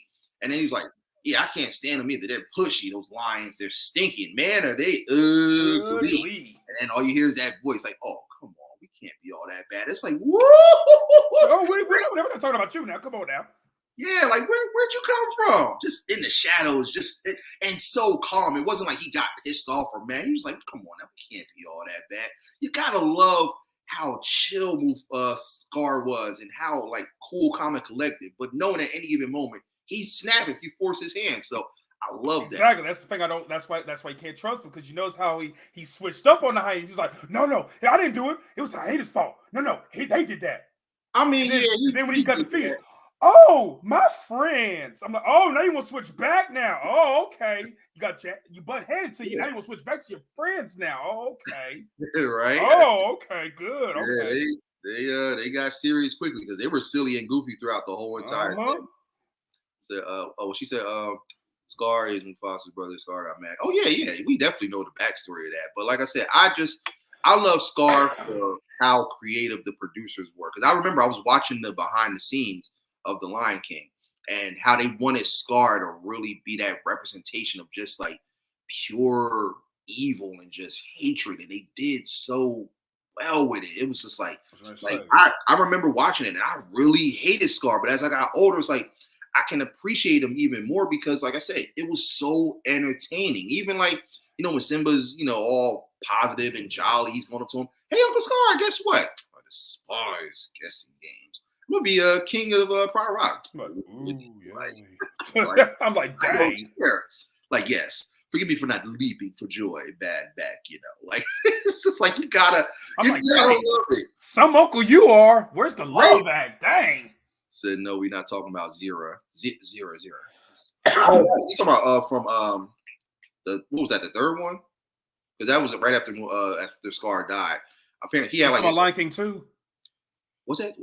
Because it was Lion King, then Lion King 2, then they did like a 1.5. They did it through Timon and Pumbaa's. Yeah, because 2 had Kofu in it, and I think that was supposed to. I ain't gonna lie, 1.5 was really funny to me because I like watching it from their point of view. It was really funny. Oh, yeah, absolutely. I did like 1.5. 2 was good. After that, I was just kind of like, they could have just kind of left it alone because I didn't even really understand what was the whole premise behind everything after that. So, I didn't even know they made more. I stopped at 2. Well, actually, I stopped at 1.5, and then I was like, okay, cool. That's Lion King. Yeah, they did a third one. The third one, I didn't even know. Yeah, it wasn't. It didn't really hit. Didn't even know. Yeah, the first 2 and the 1.5, they were good, but everything after that was just like, all right, like that's what I'm saying. You just got to know when to stop. Exactly. But like I said, I love Scar for his essence of villainy. Like, like all the other people that I mean, there's so many other people that you can definitely mention. Look at Bruce from Finding Nemo. Hello, like just like I wouldn't call him a bad guy. I mean, he was more anti-hero because he was like, fish are friends, not food. Yeah, for that blood.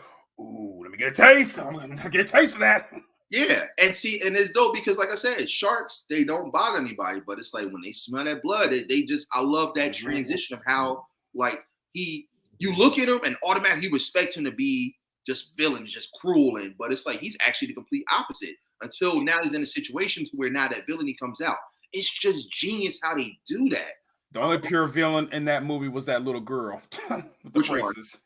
In Finding Nemo, that little girl with the braces, I was like, constantly like, yeah, that was a pure villain right there. And even that thank you for that. It's a good example because even she wasn't even a bad person, but that's just how kids are. Yeah, they get the fish, they shake the bag, it's just like it's not in their nature to be that way, but it's just so dope how they capture the type of stuff you would see in real life because that's literally what little kids do. Like they be getting the pets, they be all rough with it, or like they get a brand new toy, they pull the arms and legs off of it. It's not because they're being mean. It's just how they are. Sid Phillips. Now I'm thinking about Toy Story. Sing. We don't talk about Zero. No. Scar roars with an evil smile. yeah. Right, now I feel like talking about Sid Phillips from Toy Story. Yeah. Oh, see that was pure villainy right there. That was pure evil. But you see, he did the same thing. He switched up, just like how Scar did when the toys came to life and they were ready to attack him. He's like, I ain't doing this no more. Yeah, even the bear from part 3, Lotso. Don't get started on Lotso. What? he was a douche. I was like, really? You gonna be like that to them toys? Come on now. He was. And even how he had like some of those toys kind of like go into the villain route, like Big Baby. It was sad, but it was just like, I love it because again, it just made it made the movie and the story just that much more engaging. So I don't even know who's more of a douche, him or Sticky Pete from Toy Story 2. Yeah, exactly. I don't even know who's more reduced in them movies. I might have to say Lotso, because Lotso he was real savage. Like he started off really making you appreciate him and love him, and then it was just like, hold up. But see, even like his situation, you look at his story, it's kind of like, and you really kind of feel bad for him. I mean, yeah, he did kind of go overboard, but it was like, dang, like that's kind of sad that he got. Jesse had the same problem, but you see her like torching all them toys though. And that's where it's like I don't agree with he didn't have to like do that to those toys and stuff like that, changing Buzz Lightyear, making him turn into a villain, and trying to get rid of like all those other toys and disrespecting them stuff. He went overboard with that, but it's just like his transition again for me from an entertainment standpoint. I love it. Even Makes sense. What's another one that had a really dope villain? Of course, Jafar from Aladdin. Love Jafar. That was pure evil right there. Oh yeah, he's like right there with Scar. Ursula, same thing with her. Maleficent. I can't even say her name. From Sleeping Beauty. How do you say her name? Maleficent. I cannot say her name. Maleficent. Yeah. Maleficent was another one. Now if that's not pure evil, I don't know what is. Right. Joseph, have you seen? I haven't seen any of the Puss in Boots. I didn't really want to see it, but I'm probably going to end. I ain't gonna lie, the first one was pretty good.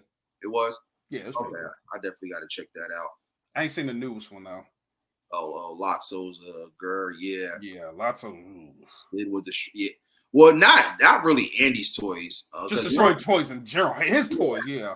Yeah, he was just destroying. That was his sister's stuff. He was really destroying, and even the toys that he had. But yeah, Sid was just deranged and mental. But like I said, even with that, like Toy Story was great, but it made it even better with characters like Sid who were doing that type of stuff. So, like I said, for me, I always look at it from just an entertainment standpoint with these villains and how great of characters they become. And like I said, they're everywhere now. They're iconic. You might not like them and stuff and their roles and stuff, but you can't help but to love what they bring to the table and that balance that they created. And again, it's with anything, with superheroes, with just anything of a villain. Even what was it? The Frog and the Princess. That villain that was I forgot his name, but I know who you're talking about. Dang, yeah. I actually met him. What was his name? Crap. I know Keith David did the voice. Oh, he did? Yeah, I think so. Yeah, if we're talking about Princess and the Frog, you talking about that voodoo guy? Or like Yeah, him. Yeah, Keith David did his voice, and I got to meet him. He was freaking dope. Yeah. Really? I didn't know Keith David's dope too. Yes. I forgot his name, but even like that character, like just that sinister, eerie. It's just like, I love it. I guess that's just my love of like horror and villainy. That's true. I like horror movies, so yeah, I get it. Call me crazy, but like that's just me. So it just makes for better entertainment. It really keeps you engaged and wondering. Even like I'll give you another good example. Thanos from Avengers. Oh Lord, don't even start on Van. What? When he did that snap and I saw Black Panther disappear, I was like, nope, I can't trust you no more. Hey, look, how do you think I felt when Spider-Man disappeared? I was mad. I stood up in the theater and screamed like, are you serious? I was cursing up a storm and everything. But again, just like I said, entertainment, because you got to think about it. It's like, you don't want to embrace the bad and the evil and all that, but it just makes for better entertainment when even like again, iconic Joker from Dark Knight Returns. Come on. True. Whew. And he's my top villain of the Batman. Right? Villains. Yeah. So I gotta give you that one. Like Sid had anger issues. What the toys did to him. I have no idea. But that's the thing though. Even with that, Joe. Like, there's a lot of kids out there that do that type of stuff, and it's not intentional. That's just how they are. They just are known for. Oh my God, Tori, you was on a bed of Black Panther. What? Right? Oh my God! Hold on. What am I missing? Dr. Black Panther. What? That was his name. That was his okay. See, I knew it. I knew it. I just could not get it out. I could not remember to save my life. Because you know what? When I first saw that movie and I was looking at his character and stuff, I'm like, who does he remind me of? Tell me he doesn't have like a cross between Scar and Jafar. Yes. Definitely. Yes. I was like, I love this. I love it. You weren't a fan of Black Panther? What? Exactly when she said that, I was like, what? What? Yeah. Even I'm saying, huh? Wow. Even another villain, Killmonger. Tell me Killmonger wasn't dope.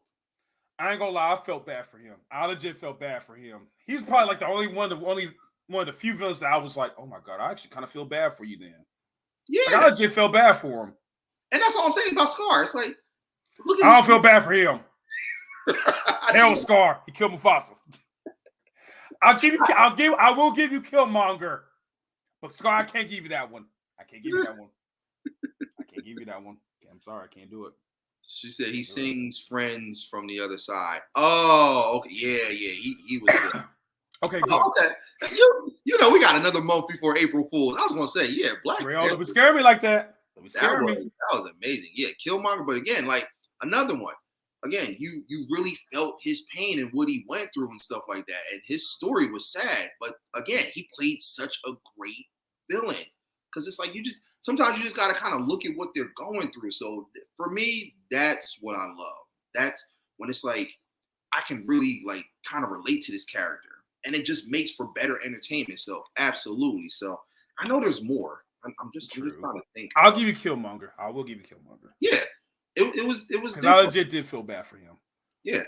I know there's some more I'm missing. I'm just thinking of trying to think of some other ones. The villain from Moana, that was pretty good. So I'm trying to remember. I remember that movie.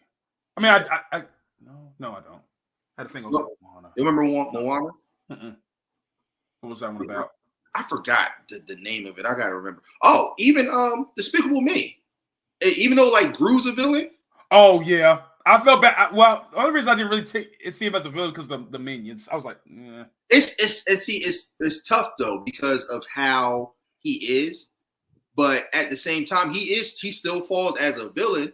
But it's like he's kind of embracing like that other side that we've never seen, kind of like Vegeta with Dragon Ball. See, I kind of see him as anti-villain, so that's why I was like, yeah. I mean, he's bad, but he's like not super bad. But he did start off bad.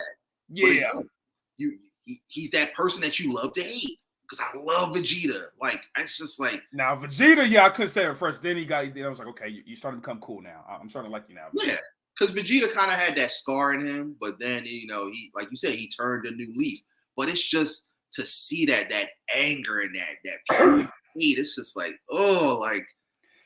Scar, I could have liked you if you hadn't killed Mufasa, but you said you killed Mufasa. I can't forgive you for that. I'm sorry. So that's the only reason. Just because he killed Mufasa, you just that's the only reason, and I'm sticking to it. This court is out of order. That's my truth, and I'm sticking to it. No further questions. You just went Dave Chappelle on us like, yes. How come they found Big and Tupac's murder, but they arrest OJ the following night? The Gold 6 is that. I want justice. I want justice for Mufasa. Now, dang it. This whole court is out of dang order. Mr. Warriors, you are dismissed. Now that's from the heart. And that's from the heart. And while I'm walking off, I'm singing, that's what I'm singing at the end when I walk out the court. Oh, man. And then I'll turn around and be like, Mufasa. And then I walk off. Then I'm gone. Yeah, I remember his brother. He was more like on the chill side. But again, just so dope how they did that. Even Home, that's another one of my movies too. The whole thing with the gourd, how they were supposed to like pose as the villain, but they were really actually good. Again, that's what I'm saying with these movies. They're so creative how they can just like they can kind of change the narrative of how certain characters are supposed to be, but they end up just being like incredible. And it's like, again, that's all I'm saying with Scar and stuff like that. You might despise him for his actions and his role, but like I said, it's just like he brings that balance, and I hate him. He brings that balance. It's just like with horror movie villains and stuff. You got Freddy Krueger, you got Jason. You know that they're savage. You know what their objective is. But I feel bad for Jason though. I ain't gonna lie. Yeah, I did. Freddy Krueger was just pure evil. Nah. Yeah, but even still, his story very similar to. I will relate. Yeah, they kind of did mess with him at the end, but he was. Yeah. Because he was still crazy, but they. Yeah, he was. I feel like I relate more to Jason more than Freddy though. Yeah, the way they did Jason Voorhees, it was messed up. But again, and he knows it. But of course, he got worse over time. He just now it's like. You go from avenging to now just going on these rampant killing sprees. So that's all he knew. Yeah. And with Freddy, same thing, because remember, his mom, if you guys know the backstory, his mom was a nun and stuff like that. She got raped by a bunch of different people. So he doesn't even know who his pops is. Yeah. The son of like, what was they say? How they say like the son of 1,000 Maniacs. Yeah. That's what exactly. So it's like now can you kind of understand why they are now? I can't speak for everything they've done later on, but it's just like, look at like sometimes their story. But again, it still keeps you entertained. It still keeps you watching it and in tune. So, as much as you like don't like their characters, you gotta just like you love it. It's going to keep you watching and wanting more. Same thing with Chucky. Chucky's supposed to be that. Like, look how that switched. Same thing with Megan, that recent movie that just came out with the robot. I want to see that, by the way. I heard it was good. It was crazy. It was. I want to see because it looked creepy. I ain't gonna lie. I want to see Megan. Yeah, it definitely had like, because there was a lot of times I'm just like, man, this is too real. Like the way she was talking and everything. I'm like, even like I don't want to say too much, but some of the stuff they showed like in the trailer, it was like that scene with the boy in the forest. That part was crazy. I was like, oh Lord, I can't wait to see it because I think I would have ran as soon as I saw her dance. I was like, you dancing? No, I'm gone. Nope, you can have it. Nope. Honestly, without saying too much, the scene where she starts chasing the boy in the forest. That was creepy because the way she like altered her body to come chasing after him. Oh my God. You got to see it. The way it looks, it'll probably have you scared. Like it don't seem too bad when you're watching it, but if you were actually in that particular scene, you'll probably like just like pull number 2 on yourself because it's like, whoa, oh, what is that? Like, you know, like android and dog-like form chasing after you. That's a little much. Oh, yeah, I'm good. No. I'm good. I'm good. I would just scream it and run like a little girl. No, yeah. I'm good. But like I said, I love when I have that balance. And that's what I mean with these computer animated films and TV shows. It's just so dope how they can alter these characters and, you know, make them good, bad, or give them like, you know, a little bit of both. And like I said, they become beloved. And, you know, you can't help but to just enjoy them and love them for what they are and what they bring to the table. So, like I said, that's why I love Scar. Even just his look and stuff, the piercing green eyes, you know, it's all stop it. I'm trying to relate to you, but then you bring it to Scar. I'm just like, again, I'll use Joker. Joker. Better. Thank you. Again, I can relate to Joker. Scar, I'm sorry, come upon us. I can't relate to Scar. I'm sorry. But see, but here's the thing. But okay, so how can you relate to Joker? Because Joker's just as twisted. He can't help twisted.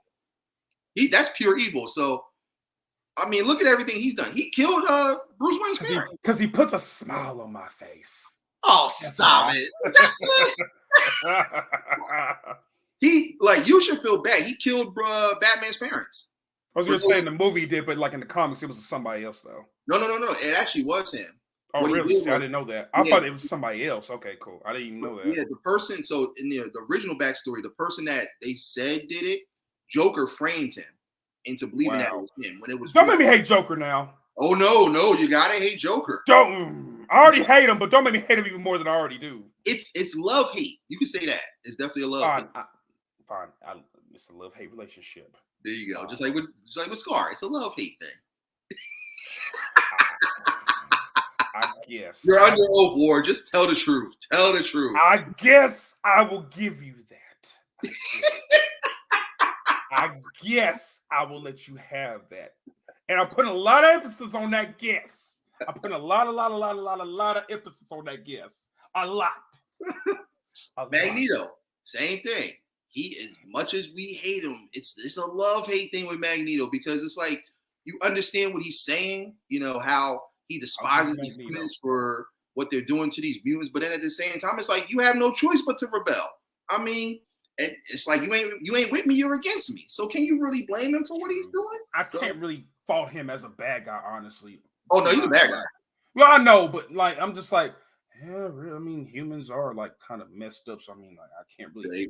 They are. They really are. So it's like people don't realize it's like you drive these people into doing what they naturally do. And of course, they don't want to do it by instinct, but it's just that just becomes the nature. And then you freak out, be like, why are they like that?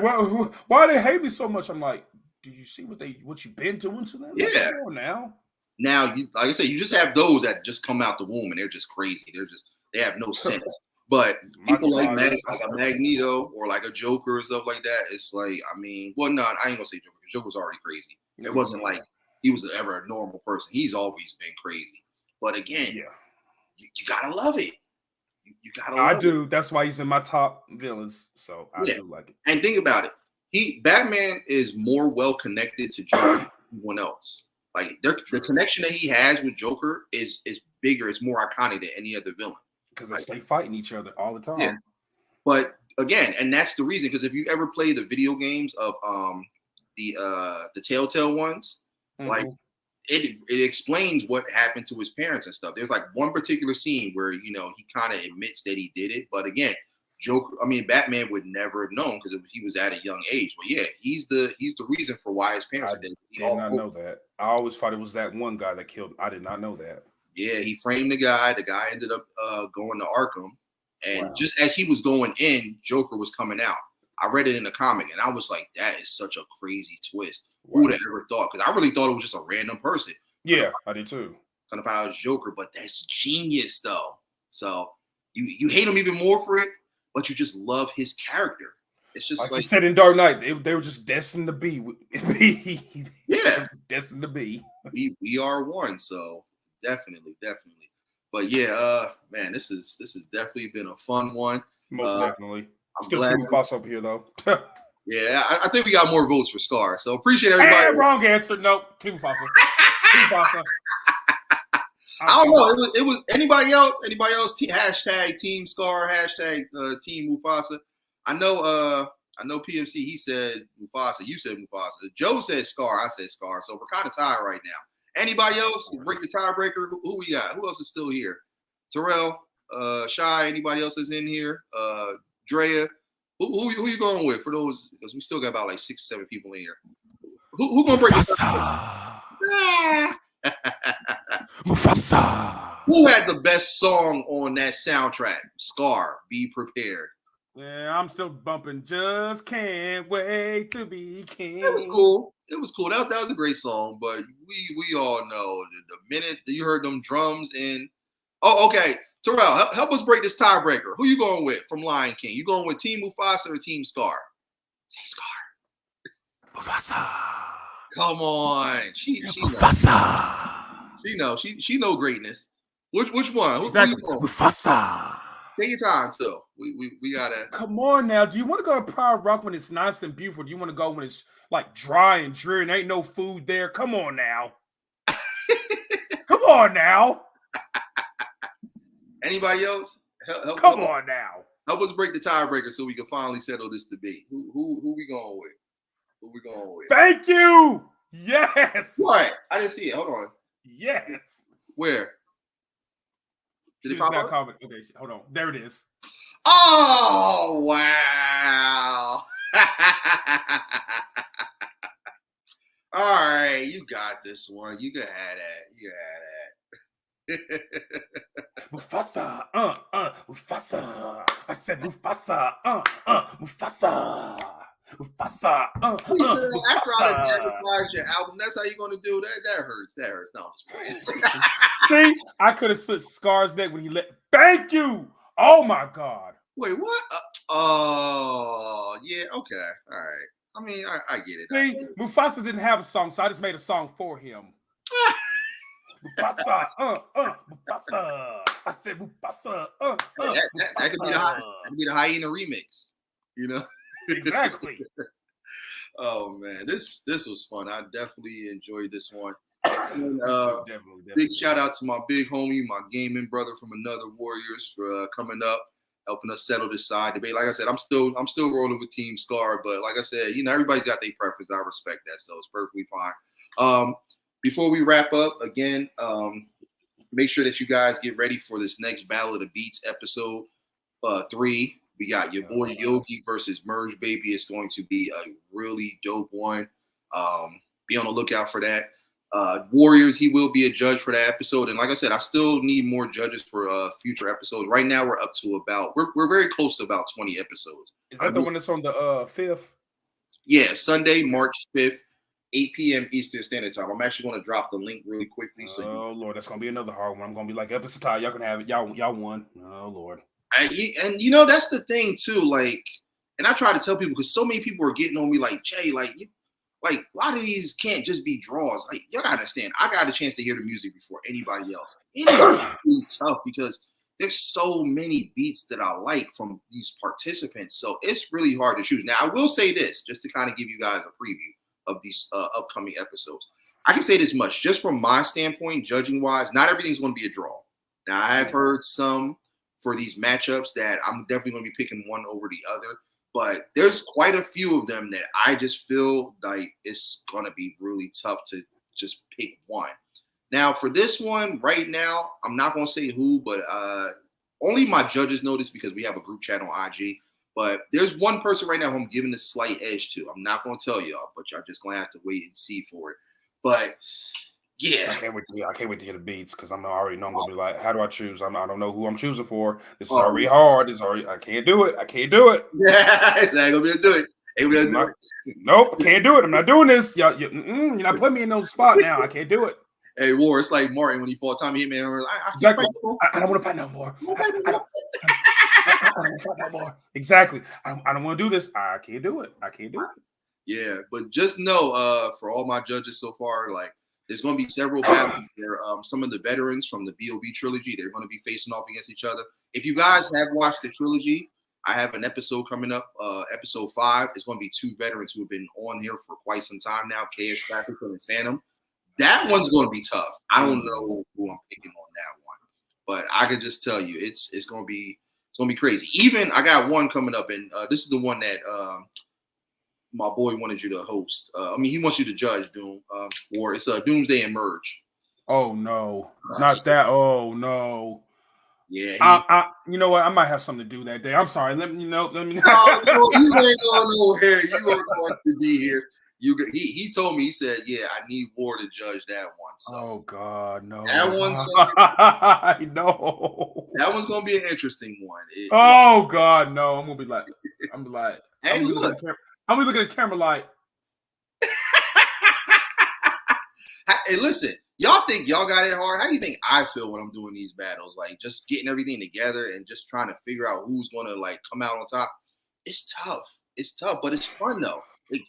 Everyone's having fun, everyone's vibing out, and it gives us something to do and to look forward to. So you got to look at it from that. And like I said, there's nothing wrong because this is all like this type of talk you would have if you were at a bar or a barbershop. You know, we're always having these type of debates on this stuff. So it just gives people something to talk about too, you know. So, but yeah, let me drop the link real quick for those that are still here. War, is there anything you want to say? You want to let the people know what you got going on? What's happening in the world? Appreciate you having me come through, and as always, you know, like I always say, stay blessed, my gaming homies. You know, keep rocking with my boy B.D.B. He's killing on here, yo. Appreciate that. Most definitely. Yeah. So. And one more thing. Timu Foss up in. We still up in here. We still up in here. Timu Foss still up in here. I knew you was going to do it. I knew you already do. So. And we still gotta do a debate between Jagged Edge and 112. I ain't forgot about that one either. We already settled that side debate. Now I know, but you know, just for old time's sake. Old time's sake. All right, I gotta figure out what episode we can add that on. But I think the people did speak. They said Jagged Edge. So. Because that one's always gonna be a good debate. I love that debate because they're both good. They're both good. Now, my boy Proud Mix Child before he left, I don't know if he probably came in later on, but he actually had a good one. He was like between the movies Sing and Soul. He was like, which one would you go with? See, I don't remember those movies. I gotta rewatch them so I can figure out which ones I like the most. Because I probably watched them once and didn't even know what I was watching. So I have to rewatch them and then I'll be like, okay, now I see. Yeah, if you get a chance, definitely rewatch those and let me know. I'll rewatch those. It was tough. I had to go with Soul because Soul was. I told him Soul to me was the computer animated version of that Ray Charles biopic. Ooh, that's what that reminded me of. Ooh, and I like Ray. I love that movie. I love Ray too. So that's what it felt like watching that because Jamie Foxx was the voice for the lead role in that movie. So. Oh, I gotta watch that. I gotta rewatch that again because I totally forgot about that. I gotta rewatch that again. Definitely watch it. Watch Nightmare Before Christmas first. Oh, you already know. All right, I'm getting my VCR out because I still got my old school Disney movies in VHSs. I'm watching that. I'm watching that. I'm rewatching that. Yes, sir. Yes, sir. So everyone that's still here, before we wrap this up, that is the link for episode 3 of the Battle of the Beast series. Make sure you guys click on that, spread the word, tell a friend and tell a friend. Again, Warriors is going to be a judge. I got a couple other judges that are going to be on that panel as well. So we definitely going to have fun with that one. And again, if I'm always looking for more judges and more producers. So if you guys know anybody that wants to be a part of this, tell them, spread the word, have them watch some of the episodes and let me know if they want to be a part of it. And I'll definitely add them to the list because we're going to try to keep this thing going as long as we can. But again, big shout out to each and every one of y'all. Big shout out to my big homie War. I truly appreciate the continuous love and support that you guys have been giving me as well. Make sure you guys continue to like, comment, subscribe. Most importantly, hit that notification bell. Anytime I go live, come through, kick your feet up, relax. My home is your home. You already know what it is. And remember the 4 beautiful things that make this world go round: peace, love, positivity, and prosperity. Oh, and Scar too. So wrong answer. Is it wrong answer? Try again. You think you slick. You think you slick. You was gonna throw that in there and didn't think I was gonna catch that. I was hoping you wouldn't catch it. I was hoping you slick. You ain't slick, bro. You think you slick? No. Try again. He said you ain't slick and neither is Rick. Nope. Try it again. Absolutely. Say again. I may have a client that day, but I will judge if I don't. Okay, for this one, actually, if you want, Terrell, because I already have all the judges for this one, episode 3. If you want, you can judge episode 4. Or let me say, Terrell, your voice is amazing. I've listened to a couple of your songs. Oh my God, your voice is amazing. Yeah, absolutely. Yeah, she's killing it right now. She's definitely. Like, if you get a chance, War, go into my playlist tab where it has playlist, and she just dropped the album like this. Okay, cool. No, classic, start to finish. Okay, so let me check the date first. Okay, yeah. So the next episode 4 will be on March 19th. That's also a Sunday. Because again, my days off now are Sunday and Monday. So I'm gonna have all the battles scheduled for Sunday because this more people are at home, everybody's relaxing, so they can kind of chill and vibe out and give them something to look forward to. So yeah. The 19th is episode 4. Then I think April 2nd is going to be episode 5. So yeah. Again, so like I said, I'm definitely already got a list of everybody that I'm going to be bringing back for all the episodes. So I'll let you guys know as it gets closer to those times. Because right now I'm going to be doing each episode 2 weeks apart. I was kind of giving it like a month just to kind of give it some time to advertise and promote. But I was talking to all the producers and they were saying, Jay, can we kind of lessen the wait time and get these episodes going? I was like, you know what? Yeah, let's do that. So I have pretty much all the music. So now all it is just getting each episode. But right now, just got to see who's available to judge on that particular day. Oh, you said, Mark. Okay, so yeah, I'll add you to the list for March 19th. So that one is going to be against, it's actually my friend that I've known ever since middle school. His name is Tone the Artist. He is dope. And he's actually going against one of his friends who actually mentor him into music. So it's kind of like the almost like the apprentice and the master. Say teacher versus student. That sounds good. Yeah. Bruce Leroy and Shonuff. Oh God. That's what I'm kind of relating that battle to right there. Like who's the master? So that one's going to be dope. These next 2 after episode 3, and then everything else is going to be dope. But these next 2, I can't wait. I'm looking forward to them. So yeah, I will definitely keep everybody posted on those dates. But that's pretty much it. And again, it's going to get crazier because I mean the beats, everything that these guys are doing, it's out this world. Like I'm telling y'all gonna really like appreciate these guys, their talent, and all the hard work they're putting into with this music. I can't wait. So I definitely look forward to it. I definitely look forward to just having a ball with everybody and keeping this series going as long as I can. So again, truly appreciate the love and support. I'm your host, Big Daddy Beard. This has been another episode of the Debate Table. Thank you very much. God bless and good night. In the words of Uncle Russell Simmons. That's how he talk. He got that list that's hella strong. He's like, yeah, thank you very much. God bless. Oh my God. Oh God, I snorted. Oh my God. Oh my God. Y'all know I ain't got no sense, right? Cut it. Please cut it. Cut it. All right. Oh my God. Stay blessed, y'all. I love y'all. Don't judge me. Y'all know I ain't got no sense. Get used to me. Like I said, this is what I'm gonna be doing. Stay blessed, y'all. That's all I gotta say. All right, we out of here. Oh my God.